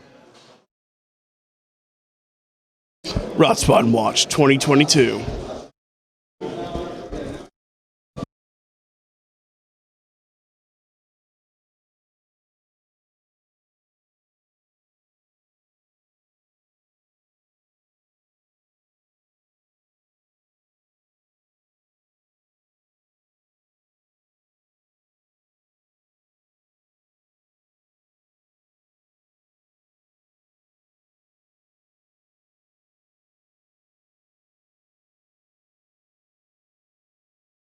My turns are so fast, though, if I do use a clock, do I get to turn in my extra time for, like, prizes at the end of the event? I don't know. But what you can do with your extra time is you can still say it's your turn and go to the bathroom, grab a snack, while your opponent just has to sit there and wait for you to get back. That is true. All right, we are going into the bottom of 2. Tom is at 11 points, scored 5 points this turn. Okay. Yeah. But we can see here again how James is slowly pushing him off the objectives with those Blight Kings.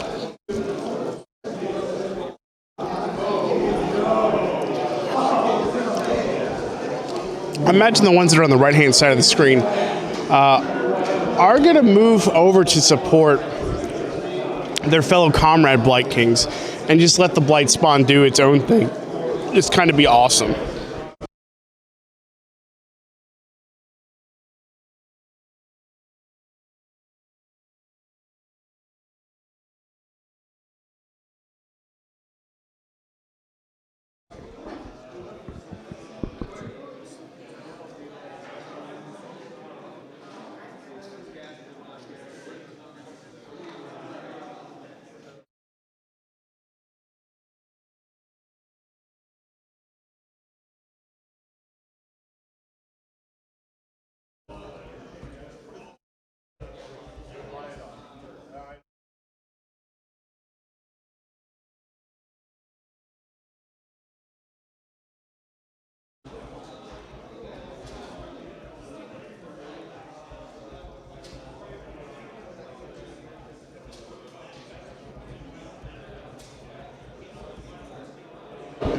So I kind of want to point out that it was very interesting because we saw both these players on stream and how confidently they were playing, and they're still playing confidently, but they're being much more precise these games with everything they're doing, because this game is one that determines the Texas Master who goes home with the trophy.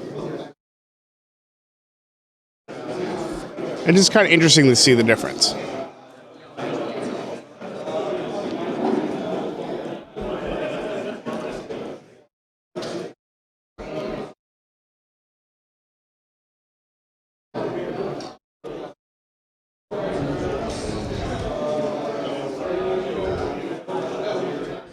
James going with Glory to the Grandfather here as his battle tactic. And if you're not a Nurgle player and you don't know what that is, it means he has to destroy more enemy units have to be destroyed than friendly units this turn. Okay. So he has to kill more. Yeah, that sounds easy enough. Which, the fact that Tom has lots and lots of 2 main units and big stabbers shouldn't be too much of a problem. Yeah, it seems pretty easy.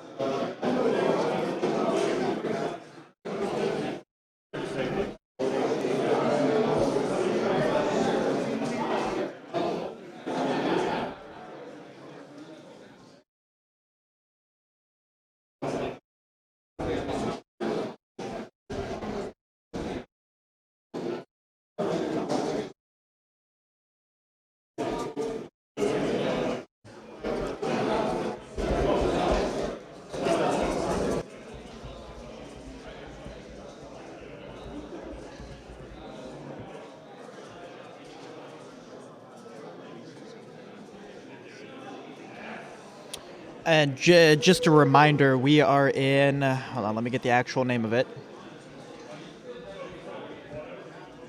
We are in Rampant Disease, so we're adding 1 to all disease rolls.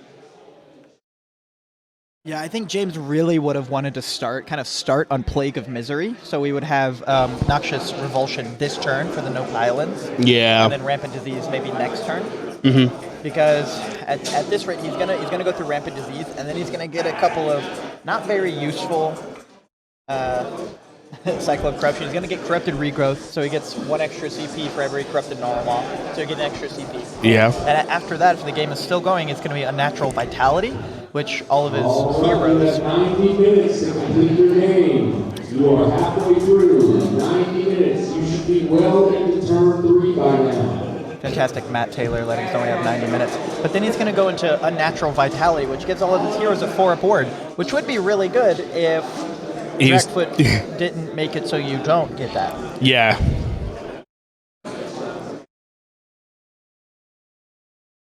Yeah, Dragfoot definitely has been a bummer for James, to say the least. This game really hampering his not abilities. getting disgustingly resilient, which is what your army is known for. Is kind of a feels bad. Yeah, kind of disgusting that he doesn't get it.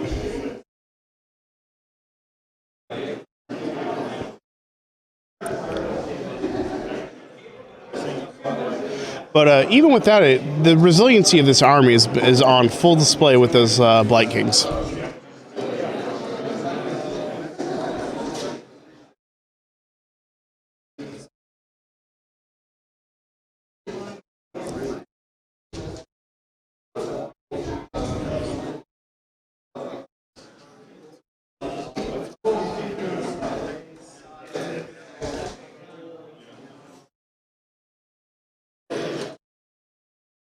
We're gonna see if a unit of Blight Kings can survive. What 1, 2, 3, 4, 5, 6.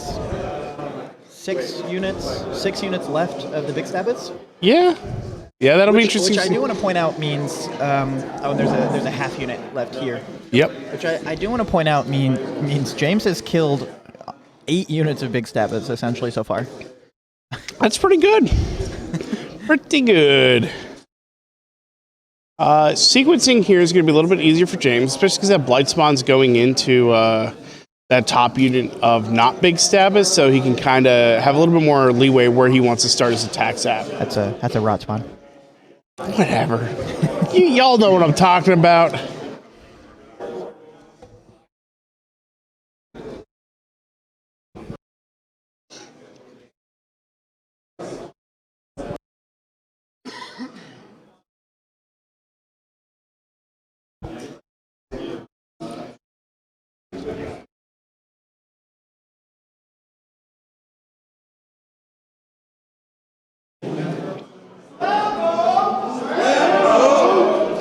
Slambo.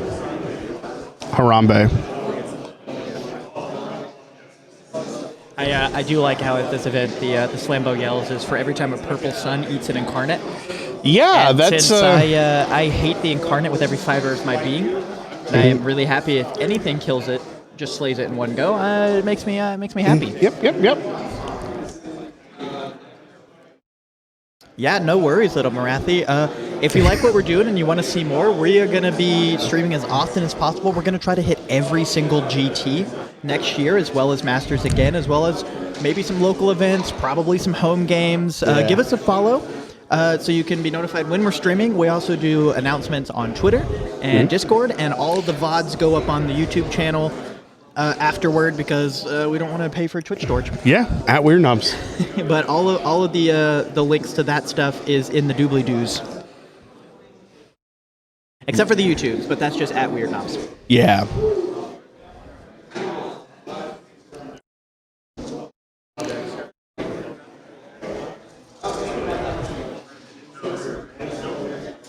No, thank you guys for coming out. Y'all are the real MVPs Yeah, hanging out with us. Hanging out with us, of all people.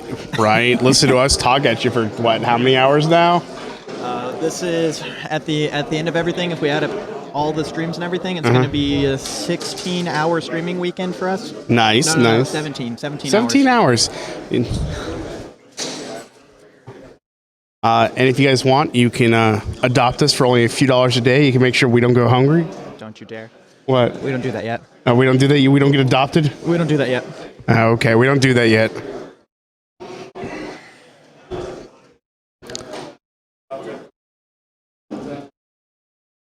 And just the amount of stuff we're going to have to pack up when we're done is insane.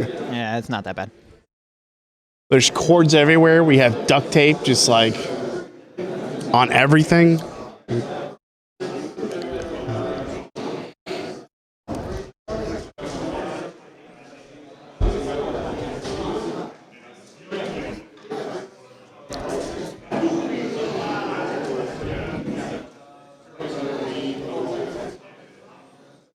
I do actually know a few people who come back and watch the VODs on YouTube because they can't make it out to the actual event. So hello, YouTube people from the future. How are you doing?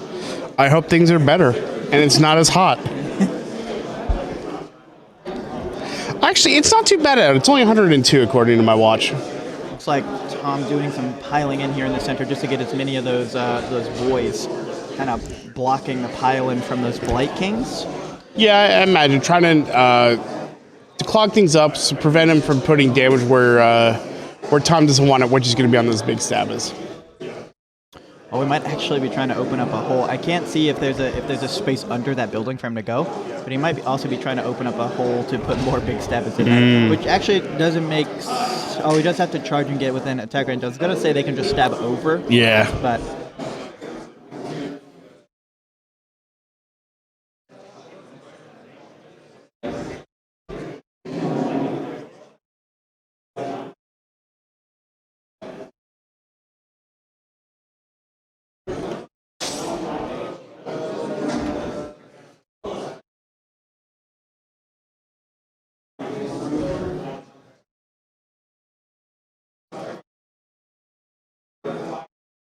Seven wounds left on the rot spawn. Yeah.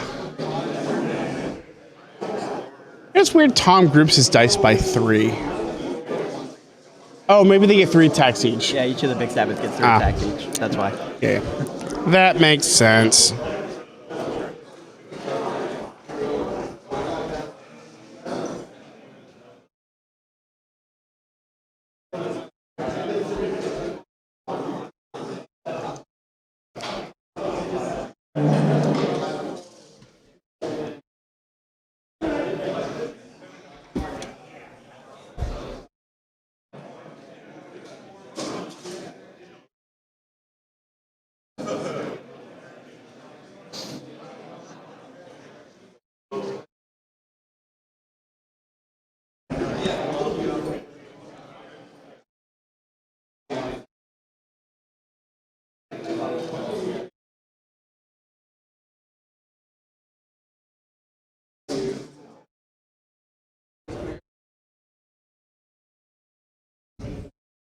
James rolling in with the rot spawn now. Yeah. I assume I'm the only target that's viable to him. There's more boys sitting right in front of him. Yeah. James doing a good job of wrapping around it. And I believe with that rot spawn, since he counts his 5 models due to his monster stats and wounds, he just has to kill 2 of them to control that objective. Yeah, that's going to be really easy for him. He has 7 attacks even at his lower bracket, dealing various increments of 2 and 3 damage. Yeah. And this is where it's going to come in. Like, you take a look. He's slowly wrapping around the table, and it looks like he should be controlling the objective down south as well, and the one on the east side of the map. Yeah, this is Nurgle playing a Nurgle game. Yep. Where you lose some stuff in the beginning, but you kind of slowly you outlast, you attrition away your opponent, and you slowly move up on objectives, and then you just hold into the late game. Yeah, but I wonder, like, because he's doing that against mostly chaff at this point of the army. He's lost his Glottkin.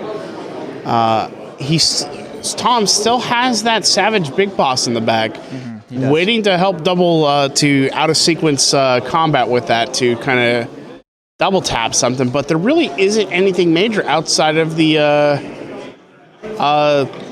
dude up north, the Moab or Blowab or Rot spawn. I think you're counting out the big 10-man unit of Blight Kings, or what's left of it, and the 2 smaller ones, because they might not hit very hard, themselves. They do have 5 attacks, dealing 1 damage each, so they hit decently hard, but they also deal mortal wounds at the end of combat. They put disease tokens on just for existing. It's true, very true. And this is what they're designed to do, to just kind of sit there next to your units and just slowly attrition them away until they're dead. Yep. Yeah, no.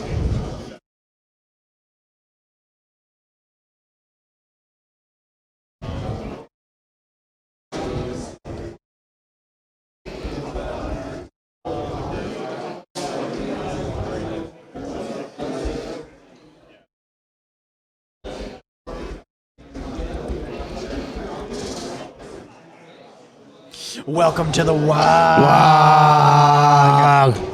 The hot Sues. Welcome to the walk, man. We appreciate you showing up, hanging out with us, of course. watching some Age of Sigmar. Yeah, let us know where you're from and what you're playing. And Tom just pulling off models now.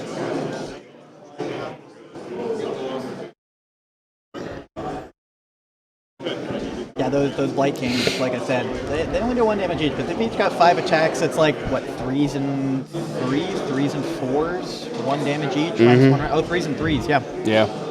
So they don't not hit hard. But.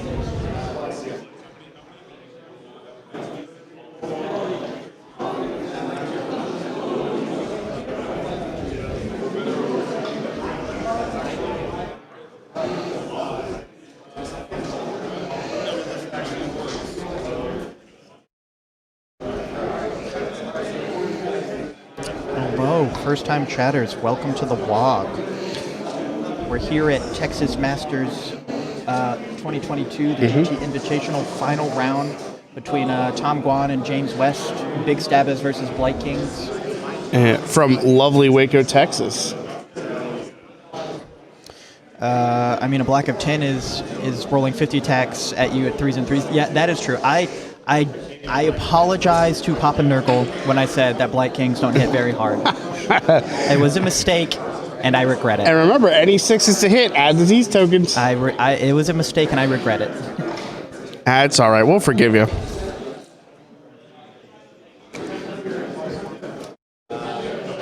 There goes that last more boy in the center. Tom looking at, three more boys, 6 units of big stabbers and a big boss left. Yeah. Tom is really going to have to work hard at this point. Let's see. Comment is, Tom's big boss general is named Duskull, leader of Great Green Tide. Duskull has a snotling on his face. His name is Little Skull. Little Skull admires Duskull. In all their battles, however, Duskull has never noticed that the snotling is there. Get a close-up of the model and you'll see the story is true. Tom is a narrative player. So you mean... He had me up until that last sentence. Yeah, he almost got me. And by that you mean Gavin's army. No, the Tom is a narrative player. He almost got me. Well, yeah, it's true, it's true. I will take a look, honestly. I have actually seen this army before, and it is beautiful, so I will take a look. Yeah, it's a cool little army. James was up for the double. He did not get it. Are we still at the top of two? I'm losing track of time.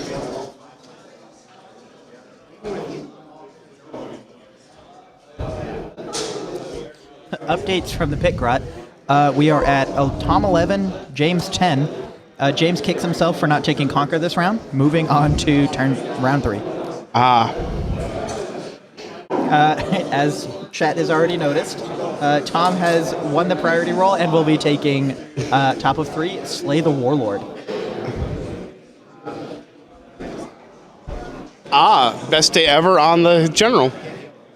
Yeah, obviously, Rotswan, best day ever.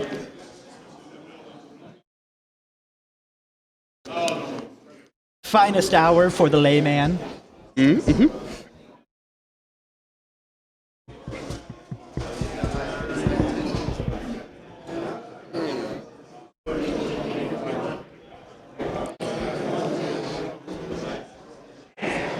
Yeah, honestly, this is still a close game. I know some of our viewers kind of were counting James out when the Glottkin died, but if you take a look at the table, the game's still really close. I mean, I was. I'm not going to lie. I felt like that was a huge blow that he couldn't come back from. No faith. No faith in Papa Nurgle. Not as much no faith in Papa Nurgle, more faith in Big Stabos. There's still a lot of them out. Oh, here comes the Flaming Skull again. Oh, that means Tom is not electing to use the mask. And Tom rolled a 1, so it goes away. Why is it that he can't use the mask after he casts? I believe that in order to use the mask, you have to forego casting, unbinding, or dispelling. If I am not mistaken, I may have misread that. Oh, you were right. instead of attempting to dispel an endless spell or cast any spell with this unit in that phase. Nice. You can choose to take your mask off and stare at people. I like to imagine it's like the Samuel L. Jackson stare from. Oh, that is a good point. Mask is a 12-inch range. So he didn't forego it. He likely just couldn't do it. And that is with, if you can't see on the screen, that is with the Wargog Prophet. That is right here. He might have also, if he was actually in range to stare, he might have forgone it because there's 6 wounds on that 7-wound Wargog Prophet. So See, I'd like to believe Tom is the kind of player who'd be like, you know what, YOLO. And just, zap it. Because it also does have that 4-up tattoo save on this one. yeah, he was out of range. The Wargog Prophet was out of range of basically everything. Well, I guess He could have zapped the crap out of some Vikings. He could have done that, but I mean, why would he do that? Because YOLO? Splitting up the big stabbers here, interesting. Yeah. Although, Tom not underestimating the power of that model and sending 4 to go deal with it.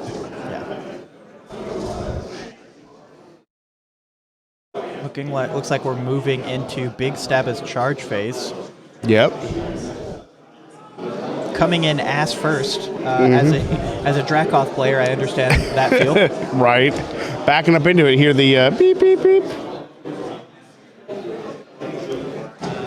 Did he try to heal the Wargog? I do not know if he tried to heal the Wargog. And on the Cycle of Corruption, I don't forget the name of it, but James is getting an extra command point. Yay.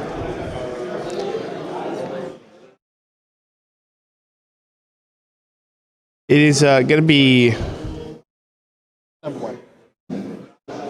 Number 1 is awarded 4+. Maybe not. Yep. Oh, Burgundy. I'm Ron Burgundy? No, it's... oh, wait, no, you're right. It would be, because Corrupted Regrowth is not actually on the cycle. You get that all the time. I was looking at the wheel. So it would actually be a Natural Vitality. Get a ward of a 4-up. That's kind of good for this. Like we say, yeah, Dragfoot attacks, but he's gonna hit back on the big stabbers, which are gonna go ahead and, since it's not an attack, he doesn't get that penalty, so he can make those 4 ward saves. Yeah, on the last fling. Yeah. And it may be more relevant for the Blight Kings than the spawn up north. Cycle is an extra summoning point, not a command point, is it?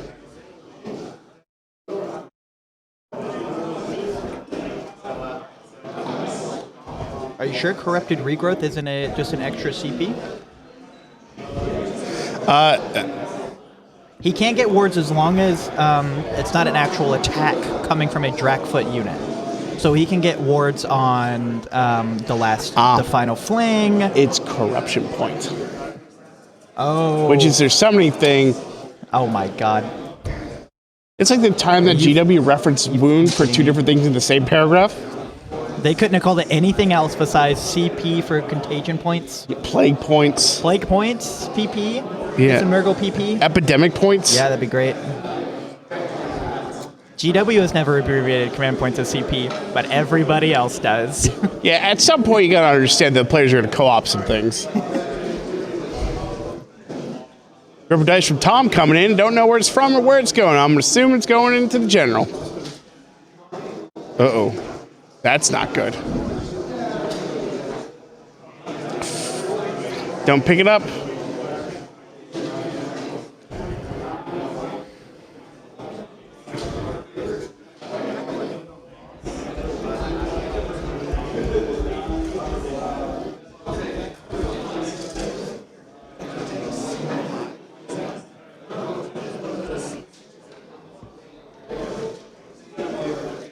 Oh, that may have been for flies that Tom was rolling against. Yeah, it was probably at the start of combat, the flies roll. Right. The dream's still alive for James. There is the Rot Spawn dead. I believe it only had like 5 or 6 wounds left, and not only did those 2 big Sabbas go up there, but I think the Mega Boss, or the Orc Savage Boss went up there as well. Yeah.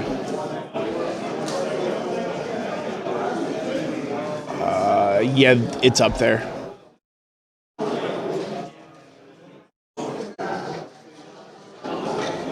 Oof, that's rough. Yeah, you hate to see it happen, folks.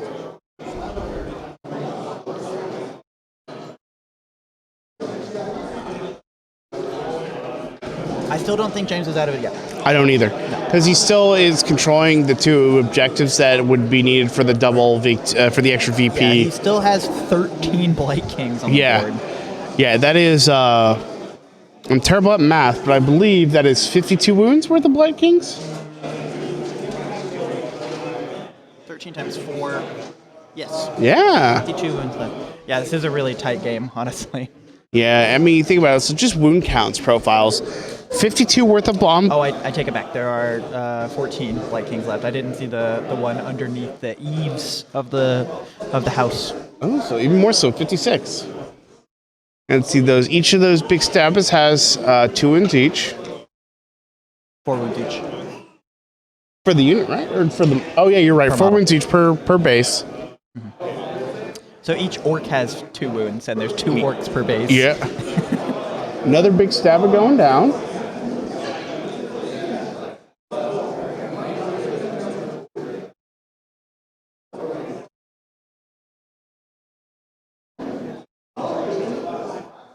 Oh, that's a good point. The champions in the Blight King unit are 5 wounds each.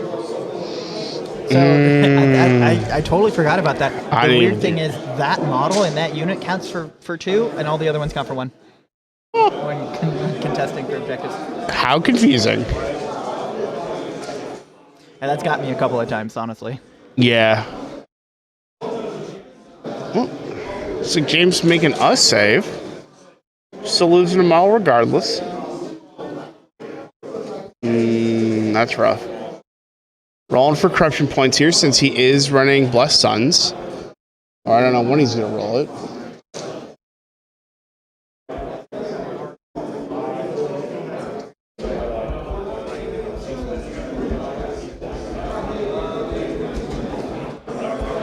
Something I hadn't even considered, because we really didn't see him do it in his last game, is with those corruption points, Nurgle can still summon. Yeah, he summoned it at the very end of the last game. Yeah, he did the beast Nurgle. Yeah, because he needs 10 points to summon that. Yeah, so I'm going to check with the Pit Grot to see exactly how many corruption points he has, and then we'll see what he can actually summon with those. Yeah, he's. I think he's getting close to 10, because you get it based on like where your models are on the board, like in your territory, and your opponent's territory. But I think he's only had models in his own territory. He hasn't been able to get anything to his opponents yet.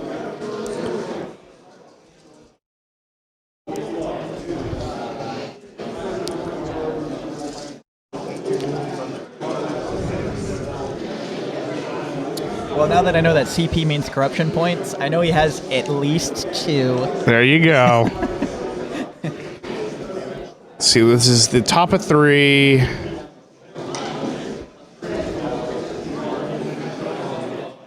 I'm thinking he'll have 10 soon.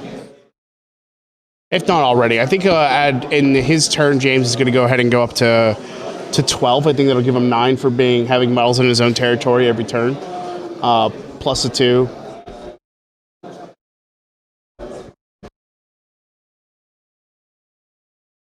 Honestly, I'm calling it right now. It's going to come down to whatever James is going to summon. And he's going to be very... honestly, the summoning, I think the summoning will help, but he's still got all those Blight Kings there. But it's going to be the model that can go where it needs to go cap other objectives. That is true. Well, and put its weight where it needs to. And I think he has to be careful, because I believe the Beast of Nurgle might be a monster.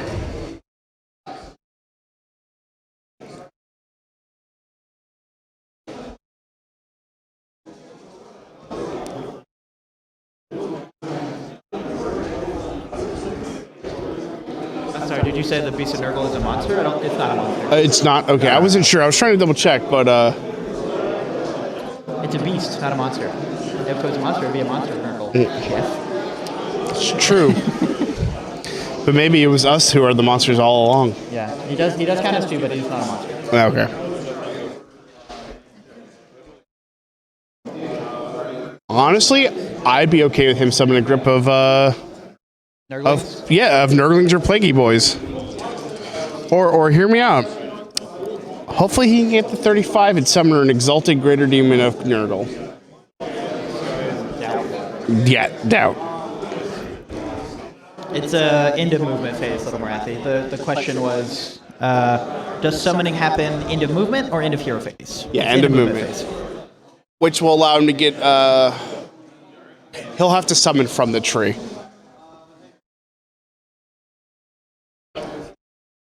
Good thing those Blight Kings have a unit leader, otherwise they would be able to issue orders to themselves. And now, it's gonna be real difficult for James. He's gonna have to decide if he really wants to keep on like trying to get that command point from those, or use his. Yeah, the big stab is actually taking a lot of the Blight Kings off the board from that middle unit. That's rough. Yeah, he's really depending on these Blight Kings since it's the only thing he has left on the board to clear out those big stabbers, and he's doing a pretty good job of killing the ones immediately facing him. But there are 3 more and a big boss up here. Yeah.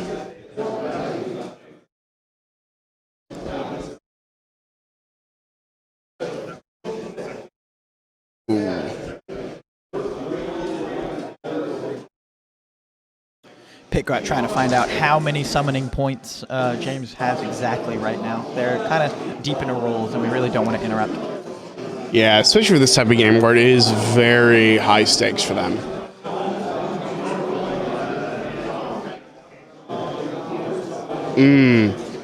James failing his plague rolls.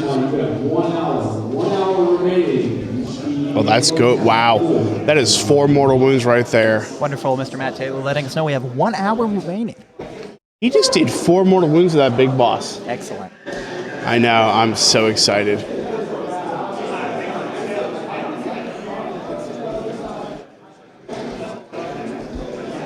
With my newfound knowledge of the cycle, let's see.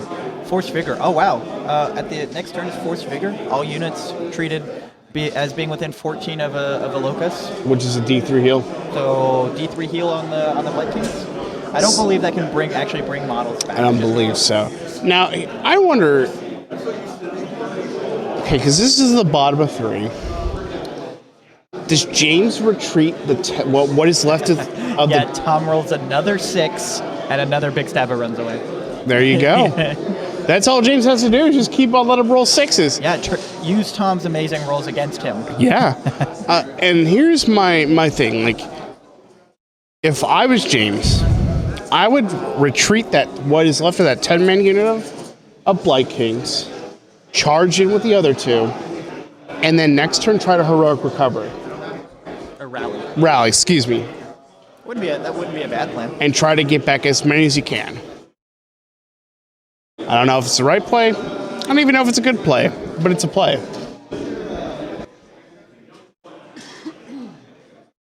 Getting some updates for our pit grok because I believe we are going into bottom of 3.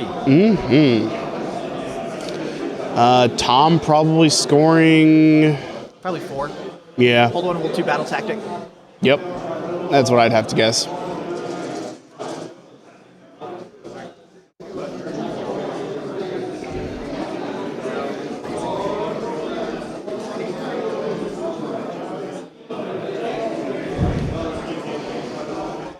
Plus monster kill, because the Rotsman was a monster. I thought we weren't using that. Monster?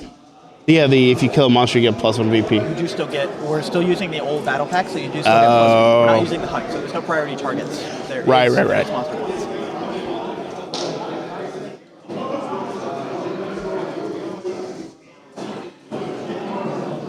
Tom trying to rally. Getting 2 of those orcs back in that unit. Oh, interesting. So, James going into bottom of 3, 17 Tom, James 10. Going into bottom of 3 with Nurture the Gnarlmaw as his battle pack. Yeah, he has no enemy units within 12 of it, if I believe.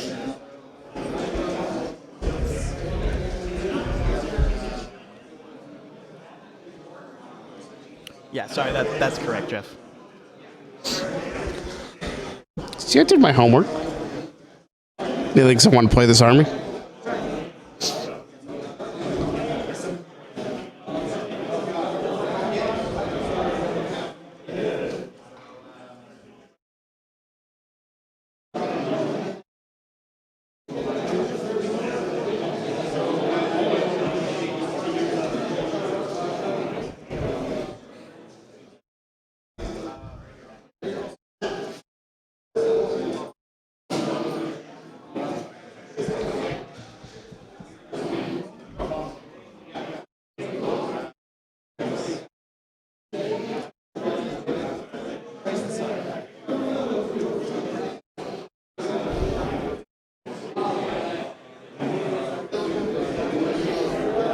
Looks like Tom scored 6 points last turn. I'm not 100% sure how he did that because he went from 11 to 17, but Pickrot is pulling directly from the players the score themselves, sheet, yeah. so that's what we're going with.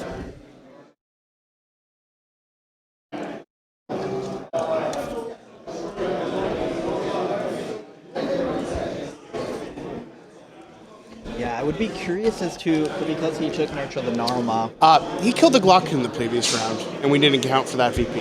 That is true. So he scored one. Yeah, that's what happened. Yeah, I'd be curious as to what this distance right here would be, since he did take Nurgle the Gnarlmaw. So we'll see. Yeah. It looks like probably about 9 to 10 inches. This would be my guess.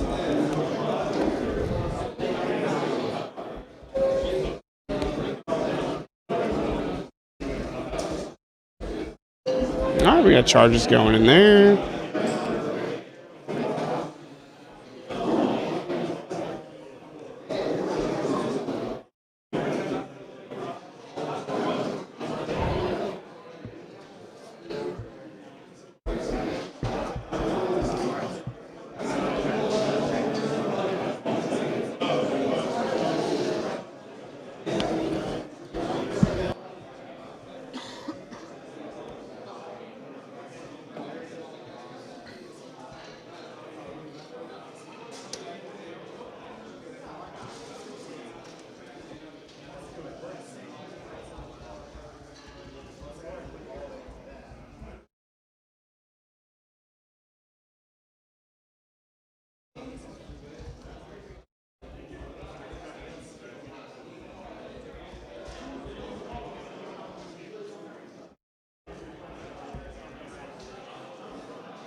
Going to bottom of 3, real quick hero phase, real quick shooting phase for obvious reasons. Making the charge from both of the kind of depleted 5-man units of Blight Kings into those last couple of big stabbers.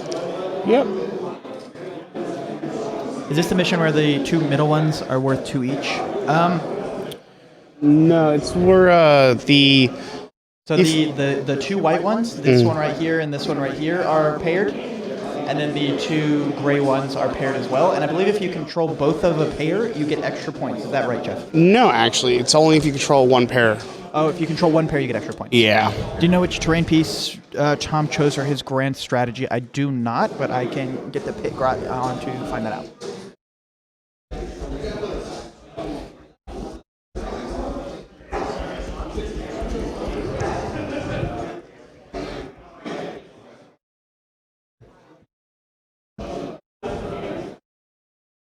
Get a little bit of a crackback from the big stabbers into that bottom unit, only managing to take out one of them, I believe. That was a 3-man unit before.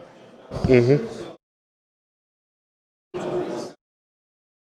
Getting a pile in from those Blight King because they were in combat technically before the big stabbers piled away from them. Yep.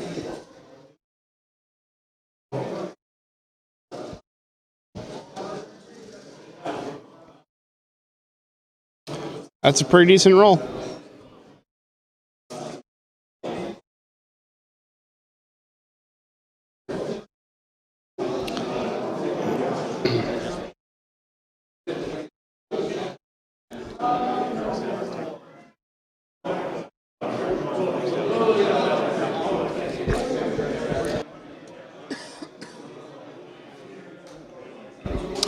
Ooh, taking out both big stabbers with that.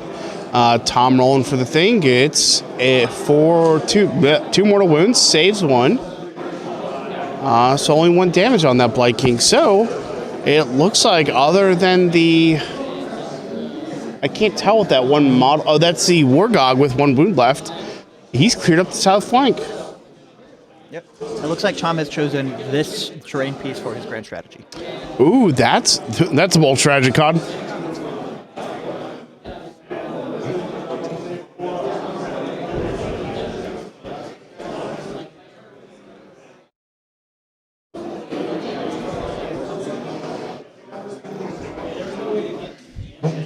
James going 4 points, going into top of 4.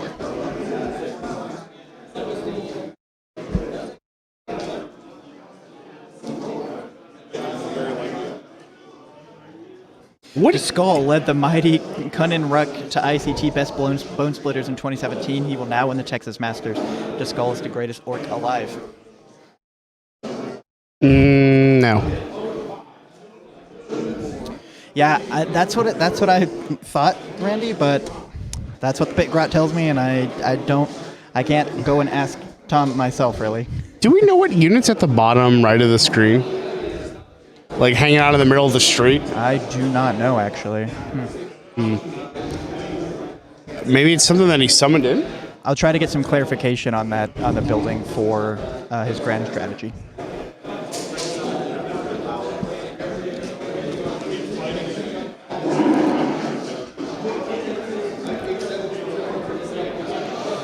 You know, I could imagine him picking that. Oh, I think we actually missed that. That's a summoned Bile Piper. Okay, yeah, that's what I figured. But so I imagine he picked that for his grand strategy, so that because he knew he was going to be up in the middle of the field anyway, and he's like he didn't want to take a chance of something getting to the backfield and sniping it. It looks like James won priority, and he is taking top of turn 4 with Conquer. Good call, good call. Which I don't know for sure which one that is, but I imagine it's this one. Yeah, playing that Nurgle game plan, just keeping it up. Move up the table, do things.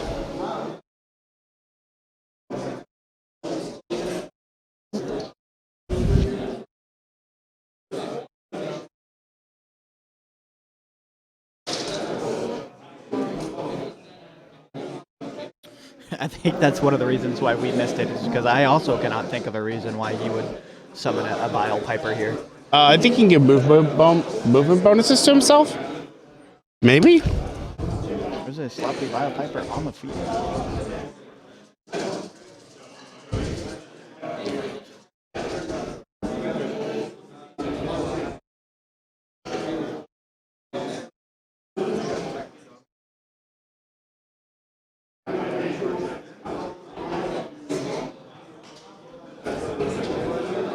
That could be a reason. He could be trying to summon from it at the from later in the game, because I believe with all his heroes that he can only summon from the Naruma.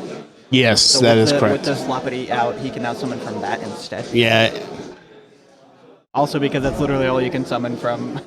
yeah. Are He we? probably didn't have more than 7. Are we at top of 4? We are top of 4. This is James going into top of 4, taking Conquer.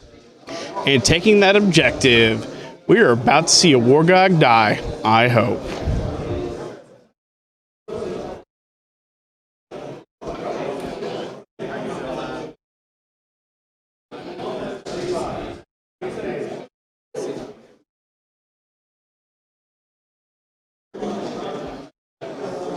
You know, maybe one of these days we could partner with our favorite local game store, Waco's, and have them sell these army bundles for top tables at a slightly discounted price. No. Well, what do you mean? I would just be like, here's my card. Give me the Nurgle army.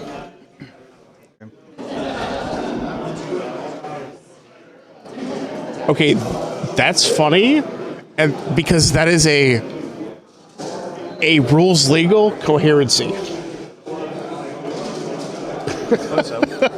Well, yeah, because they're within an inch of each other. Because there's 5 or less. Because that base size is less than an inch.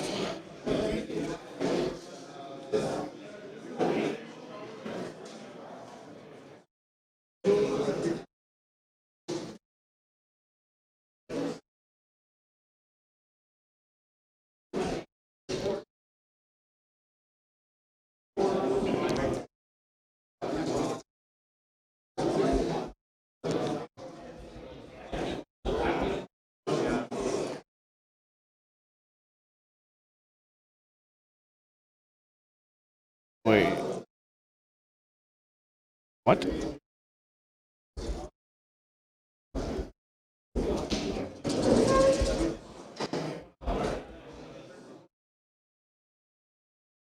that Wargog heal or something? No, it's not 6. Yeah, did he miss all his attack? I missed it. I thought he did some.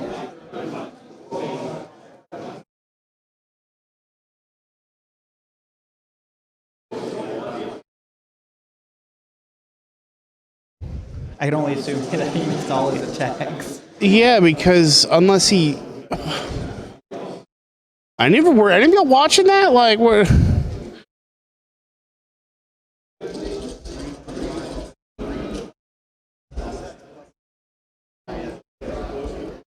Is that Wargog still alive?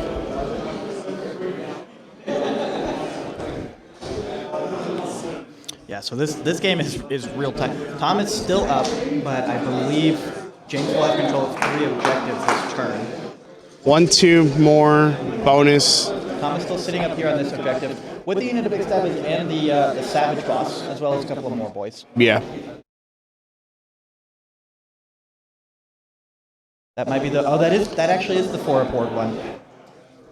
Oh. That's the Wargog that was going yeah. towards earlier when it was staring at the Glottkin. Sigmar, you have 45 minutes to complete your game. This will be a hard stop. You have 45 minutes and no more. Please hurry if you're not getting close.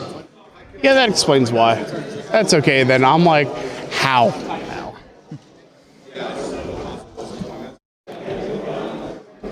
Yes, the 4-aboard one does have 6 wounds on it from the mask.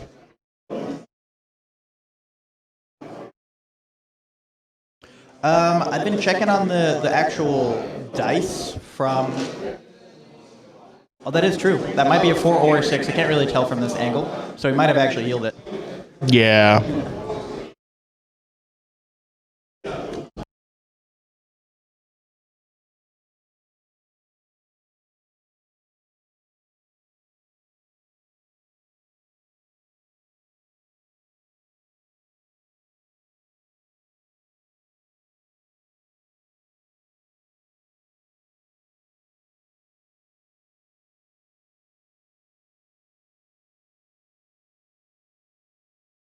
So are these all Vikings? Yes. Yep. So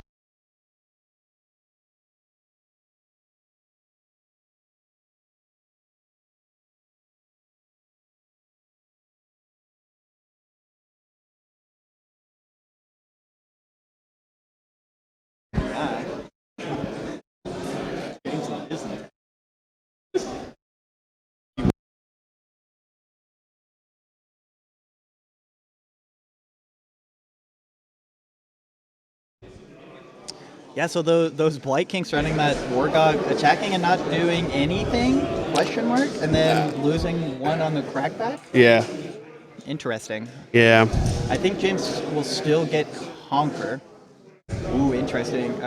Tom actually measuring to go and take that objective. There is nobody on it right now, so he could easily just kind of walk over there and take it away from him. Yeah, he totally could. Have to deal with that sloppity bile piper coming up there. And Give him that slippity sloppity. giving him a very, very light tap with his really good attacks promise. Yep.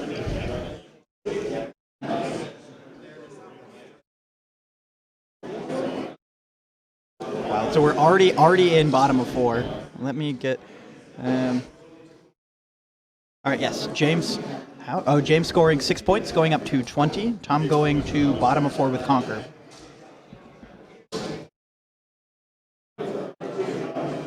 Yeah, I think he actually healed the turn that he pulled the Wargog back to that objective. Mm-hmm. He must have healed it then, and we missed it. Which, I mean, it was the changing of 1 die, so it's easy to miss. Yeah, and honestly, I'm surprised that it even survived the mortal wound spam at the end for the relentless attacks. Tom easily getting Conquer on this objective over here. Mm-hmm.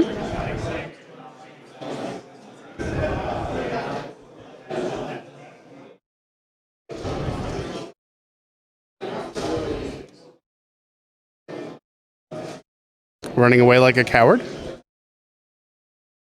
Oh, he's tactically redeploying. He He can't really face the Blight Kings with what he has left, so he needs to kind of maintain his lead, make sure James doesn't get enough points. The Blight Kings are very slow, so if he can maintain control of a couple of objectives, get some battle tactics, I think he can still hang on to a lead in this game.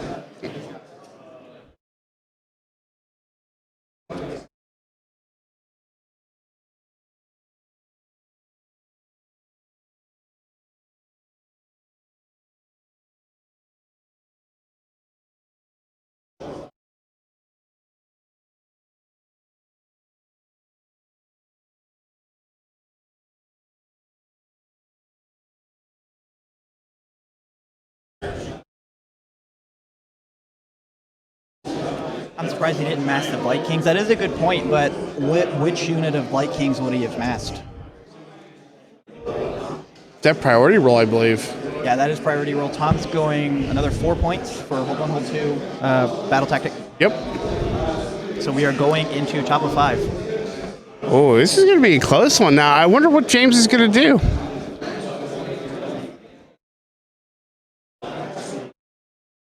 Going to top of 5, trying to figure out who has turn here. We'll likely be able to figure it out faster than the pick rock can tell us. Yep. He's healing up his models from that that disgusting. I believe he's at the Loci D3 thing. Yep, he is currently in Vigor, so all of his units are going to be healing D3. We're still waiting to hear back on who won priority.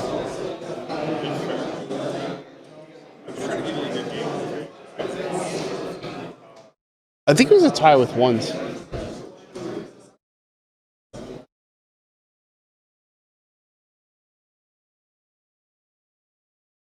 Looks like James is taking top of 5 with Savage Spearhead.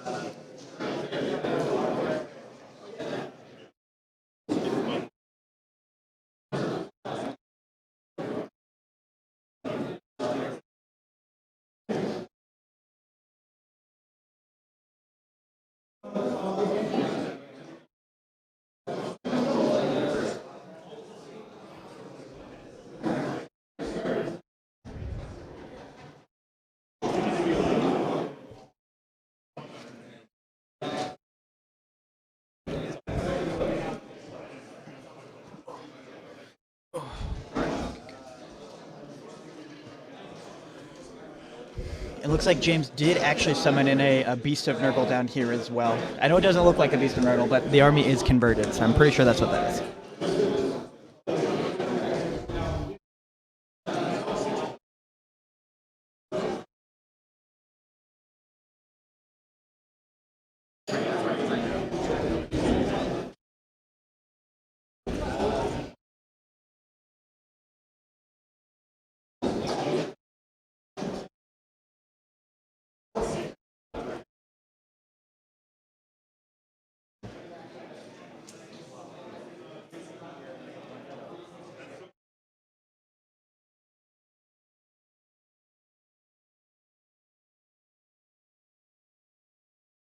Yeah, that was that was a pretty big rally on this unit of more boys, getting some of those back.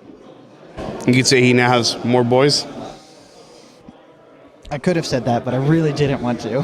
But you left it for me. I appreciate that. You dropped it there. You're like, hey, here's something for you. Here's a gift. Don't know why he put them behind. He could be intending to go back to that top objective to try and keep James from getting it. Yeah. Because I believe that is where James is looking to go right now. Or move them back to his grand strategy house.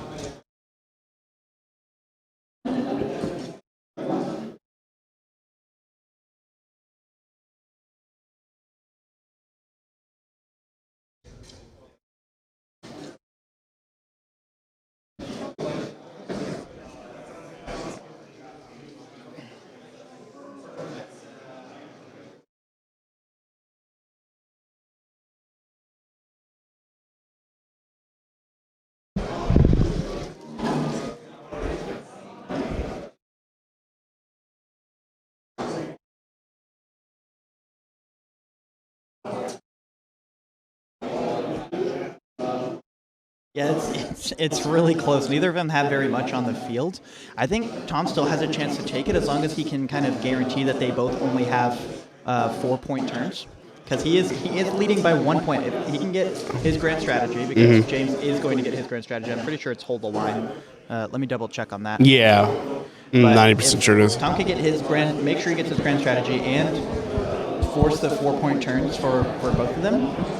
Do we know what staying on those objectives? Do we know what battle tactic he took? Savage Spearhead. Right, okay.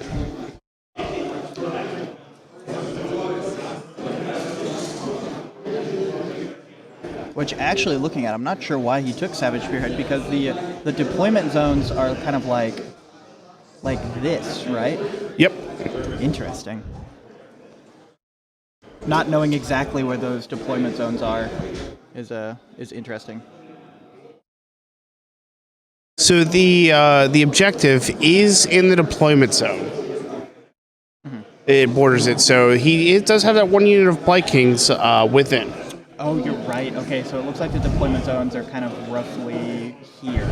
Yeah, go up. Here is the one that's important. So if you can get Blight Kings kind of over the line on this objective, they should be able to get Savage Spearhead. Yeah. And I think even with only having 1 wound remaining on that Prophet, Slay the Warlord would just be too risky. If James gets both white objective, he wins. Yes, correct. If he goes up there and captures that top white objective, which I think he is trying to do, he gets an extra point, I believe. Yes, he would for having and that both. Will, if he can then guarantee that Tom does score a 4-point turn or less, he will win the game. Or at least tie it up, actually. James's grand stretch should be have all battle line remaining at the end of the game. Let me double check.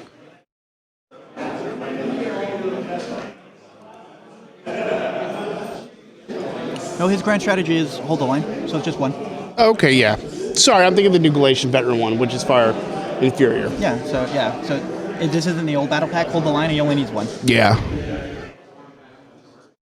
Yeah, I do think they both are going to get their battle pack. Yeah, because he's going to be able to go back, reinforce the house.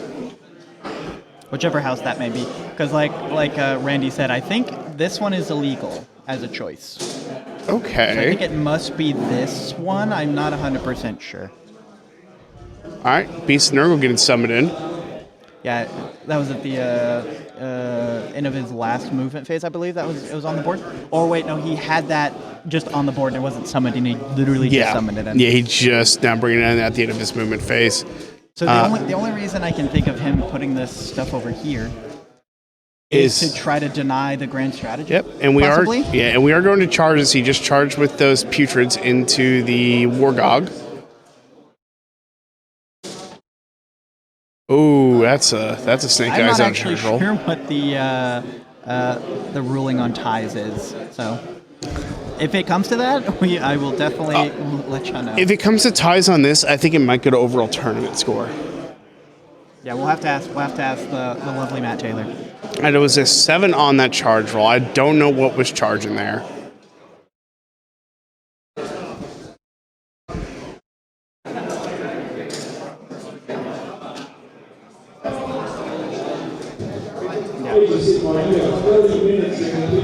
That snake eyes did just cost him. Yeah, that may have, and he re-rolled and got like a 6.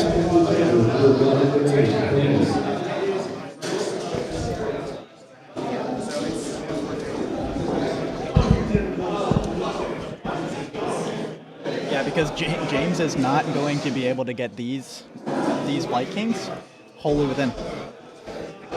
But his other unit of Blight Kings are wholly within. No, they're not. Are they? No, I don't. I cannot tell because of the angle. Because here's an deployment. Well, they are. There's no way they're within because the objective is sitting right on the line.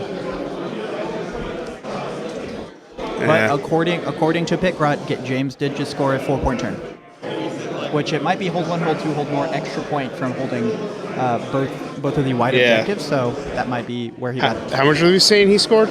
4? 4 points. I think Tom might have this.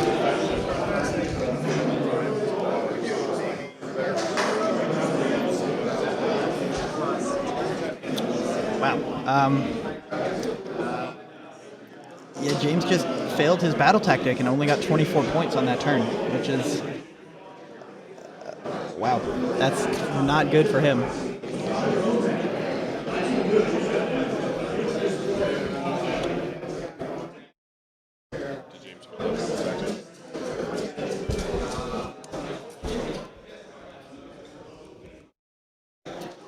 Yeah, so all Tom has to do is complete a single battle tactic to tie up the game, I believe, because he holds 1.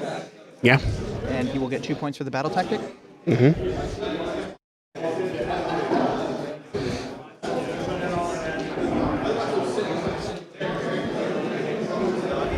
so all he has to do to get Savage Spirit, if he hasn't, I'm pretty sure he hasn't done it yet, is run these guys over here. And that's his battle tactic done. He holds 1 objective. That will be 3 points. That will tie up the game. Yes, Tom has already taken Conqueror. Wait, had Tom taken Conqueror yet? Yes, Tom has taken Conqueror.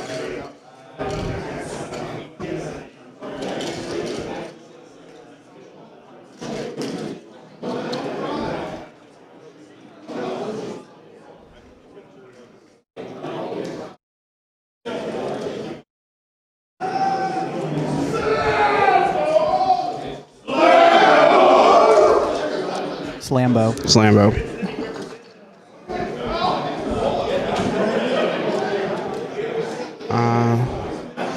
Yes, James should have 4 on the building with the Beast of Nurgle counts as what is Beast of Nurgle count on the building? 2. It's not a monster, but it has more than 5 hit points. Okay, Or so wounds. Sorry. and the Sloppity has more than 5 as well. I believe so, yeah. Yeah, so if that's the case, then yeah, he should have 4 on there.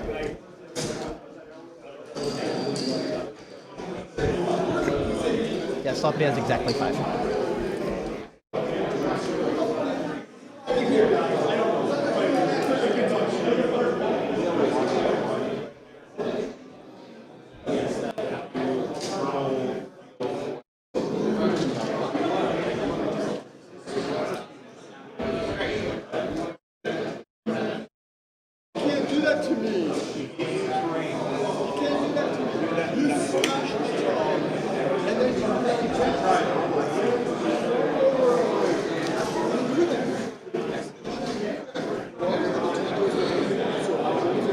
Yeah, it really is pretty tight. It's gonna come down to inches, I think, on this Tom one. can either guarantee a tie, or he can go for the win.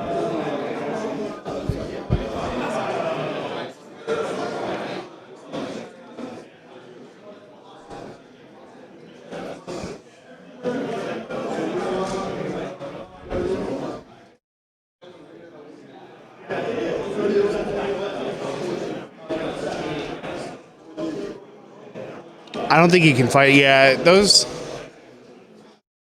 I think Tom would lose too much if he goes for those Blight King. Yeah, on the top objective, it's gonna be. Yeah, those Blight Kings are not gonna get moved by those 2 big Sabbaths, and there's not enough room for those to get in there.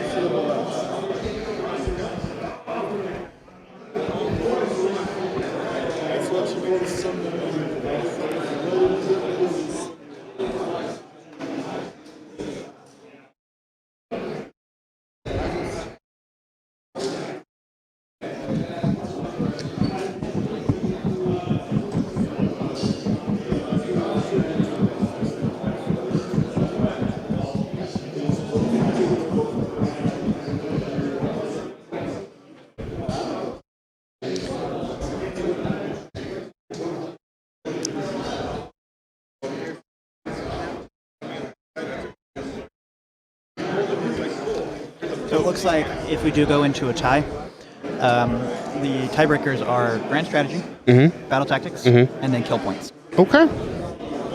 Wait, kill points. What's that? I don't know, that's what Matt said. I realized when I was walking back over here that I didn't know what that is. Like, I mean, I know it. Like, I'm assuming it's for killing things, but have they been tracking that?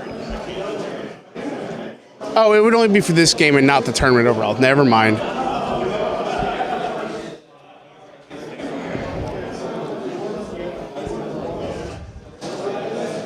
Wait, I missed it, Randy. Did Tom roll Snake Eyes that screwed everything over too? No, it was the Snake Eyes on these the Blight Kings over here that made James fail his battle tactic. Oh, yeah.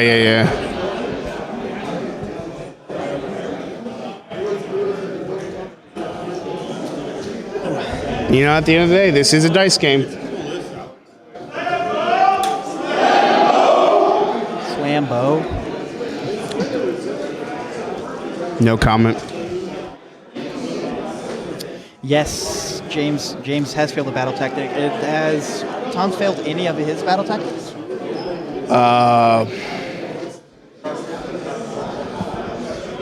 Not sure.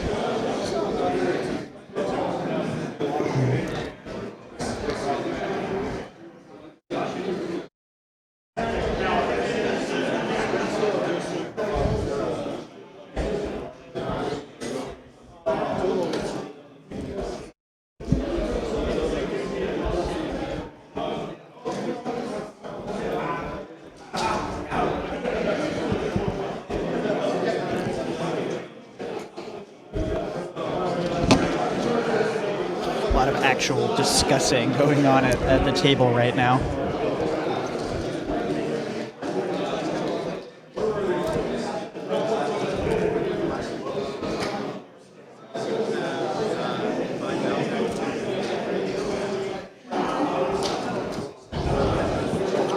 So, what are Tom's options here? Really, he can go back over here and try to fight for this objective. But then I'm pretty sure this is his grand strategy. House objective. I imagine so because he's got the 3-inch stick out there. So he can come over here and guarantee a tie. Right. In victory points. Right. Because that will score him 3 points. That'll score him a battle tactic, his grand strategy, and another point for controlling the objective.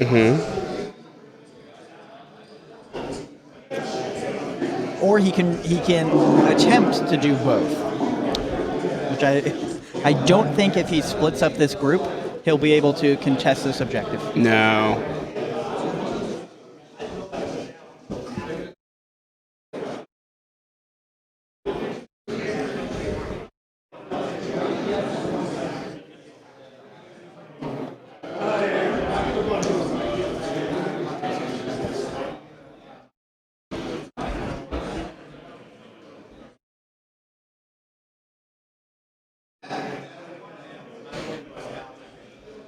Oh, and there is the handshake. Their victory was a one battle tactic they drew.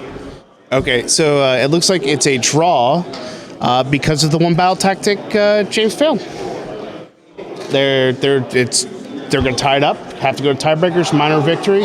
So then it goes to who scored the most battle pack tactics. So it's going to be Tom win.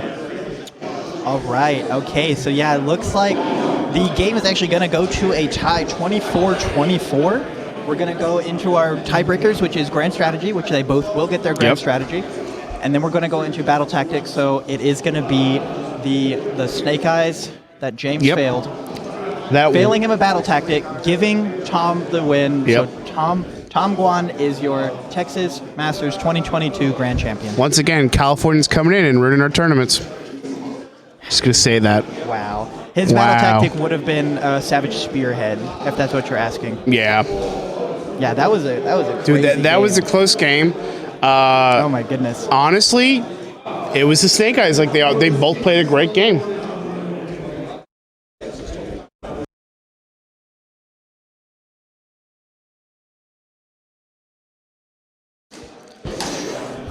So, Pickrat came over and he had a chat with James, and James just realized if he would have gone with aggressive expansion instead of Savage Spearhead, he would have won the game because it was essentially a gimme. Yep.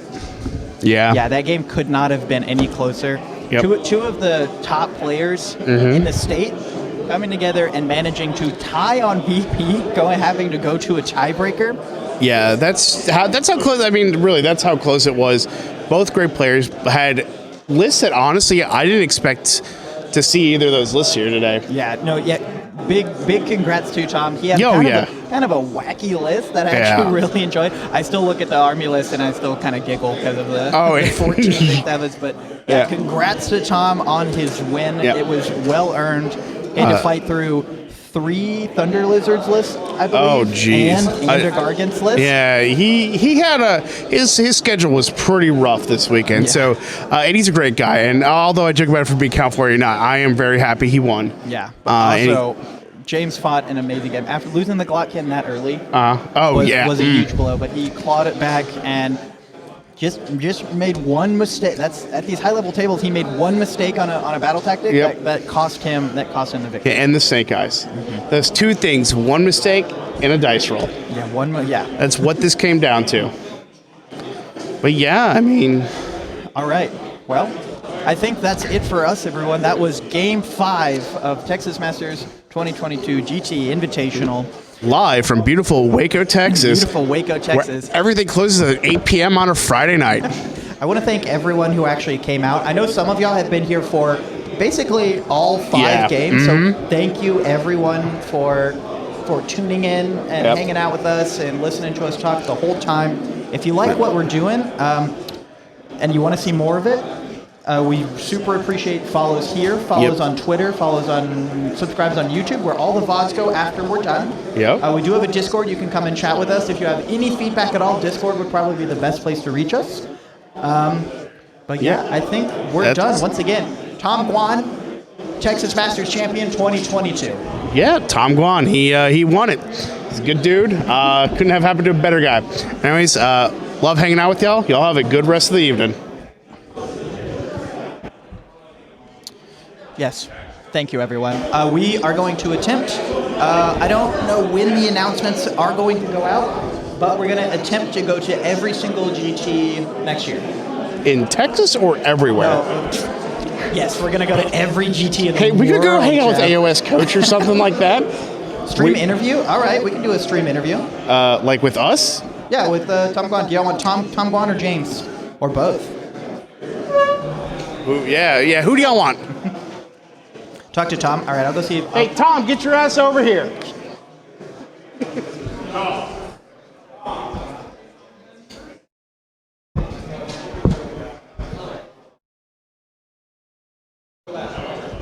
want to talk to Tom, or do you want me to talk to Tom?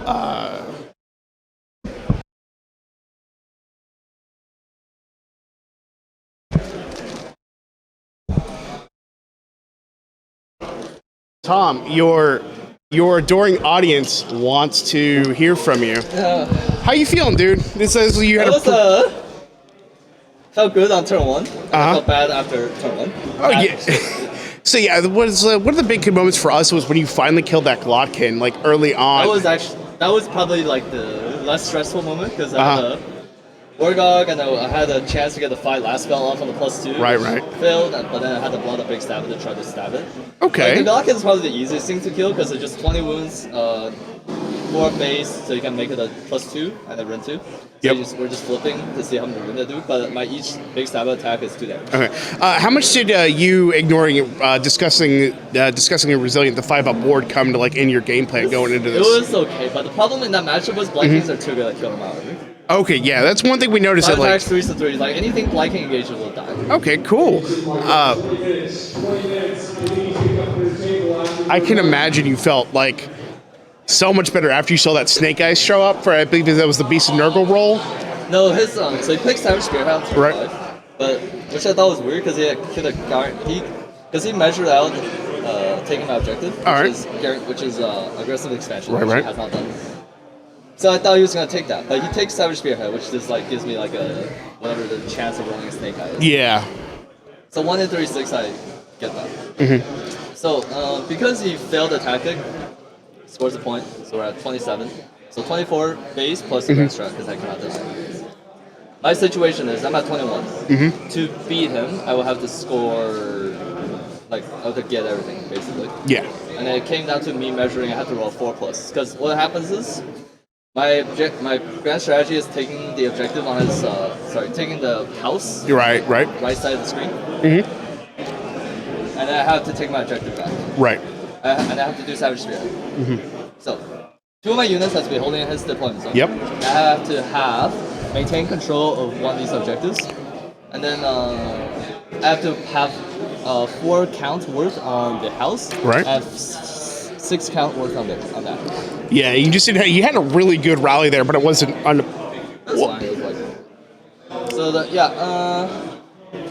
it was on. I know I thought it through. So to get to my home objective, I will have to auto run the thing, and then it makes it so the big Sabbaths are 8 inches away from the house. Whose base movement 5. So one gets in on the 3, the other gets in on the, like a 4. Okay. Or like another 5. So on the 5+, I won the game. Anything not the 5+, I lose. Okay, so you didn't want to risk it. You just wanted to go for the safe play, go to the tiebreakers? Yeah, so I look at the mission, like, alright, I'd ask him, what happens if we draw? I will win because I have 5 tactics. Yep. So in that case, I just need to score 3 points. Yep. I'm 21, and then so I auto run the more boys to the objective building and the objective and the house. Right. Get secure both. My boss moves slightly into contesting both. I maintain control of the objective because he has 2 count, even if he redeploys in. So 4 to my 11. Yep. Or 1, 2, 3, 4, 5, 6, 7, 8, 10. So I still maintain that. On the house, I'll have more guys to his 4. Okay, yeah. Score 4 points, or score 3 points per turn. We go there, revenge strategy. 27. Yeah, there you go. Was there anything you would have done differently this game? I know you're just coming off it. I have to think about it more, but it was tough to get it done, basically. Like, it was a really close game. It was a really intense game, too. I have to, like, switch out my screening, but, like, the problem is his army just kills my army too fast. Like, each Vikings are gonna...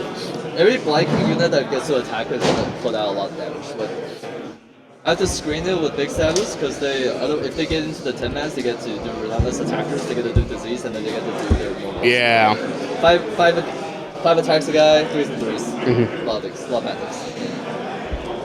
Like, fortunately, this was still the GURP pack-ish. Yeah. So we still got a monster point, which kept me in the game. Yeah, that's one thing we noticed too is like the you being able to kill those monsters like that. And one of the things we thought was interesting, I guess, was the discussing resilient rolls. He still got those against your big staff Final Flames. Yeah, he gets against Final Flame, gets against the Wargog's mask, and he gets out my spells. And that was hilarious watching that Wargog just beam him down until he got down to like 1 health left. Yeah. It would have been nice if I could have killed it, but that requires an absurd. Yeah. Is there anything you want to say to our viewers about this game, about your experience this weekend? This was a really tough tournament. I had to play Thunder Losers 3 times with double Basties. I did a count. I think I got shot by 315 solar rings. Yeah, we were talking about that. Steve was like, "Yeah, you played 3 Thunder Lizards and Giants." Like, the Giants game was also really close. Like, they lost that if they needed. Oh yeah, that was great because we watched it on stream too. Like, this was like a lot of luck needed for this. Like all the things that happened with this. Like, there's like absurd amount of luck. Like, there's like I won all the prials on the Giants. I can like give away 2 turns and then burn him on his points. I think one more thing he could like. I'm not sure if he remembered to, because I won trial, I took it, and then he didn't burn the point, so I'm not sure. Oh, with the Giant game? No, this game. Oh, Yeah, so if he burned the Oh point, no, they're all priority in this mission. Oh, maybe, yeah. So it'd be different, yeah. Alright. It would have been interesting. Maybe, yeah. Because all these things are kind of hard to kill. Like, because ignoring Ren is good, but I don't ignore armor. And he's 4 base. And then he can Mystic Shield, and he gets all offense always. Yeah, of course. So it's tricky. It's an interesting matchup, but I think if I had to like numerically like value it, I think it'll give it like 50s, like 60% in, 40% in. If it's like spread out mission, maybe better for me. But it's like on the blunt of it, the matchup is, I think after playing it, is not great for me. Yeah. It's like he kills myself faster. Yeah, and at the end of the day, it is a dice game. Yeah. So that's what it comes down to. Sometimes just luck. Really do is try to put yourself in good position to take advantage of like the situation that arises. Like, yeah, it was a great GT. It was tough, like really tough. All right, man. Well, I'm glad you showed up. I'm glad you got invited. And hopefully you'll keep on showing up to Texas stuff. Yeah, you can see what our Twitch viewers have been saying. If you want on there, they've been pretty awesome all weekend. Yeah, that was awesome. Yeah, man. Thanks again for showing up. I'll let you get back to your adoring fans in real life. Thank you But yeah, guys man. for streaming. Yeah, you have a good one, dude. Thank you.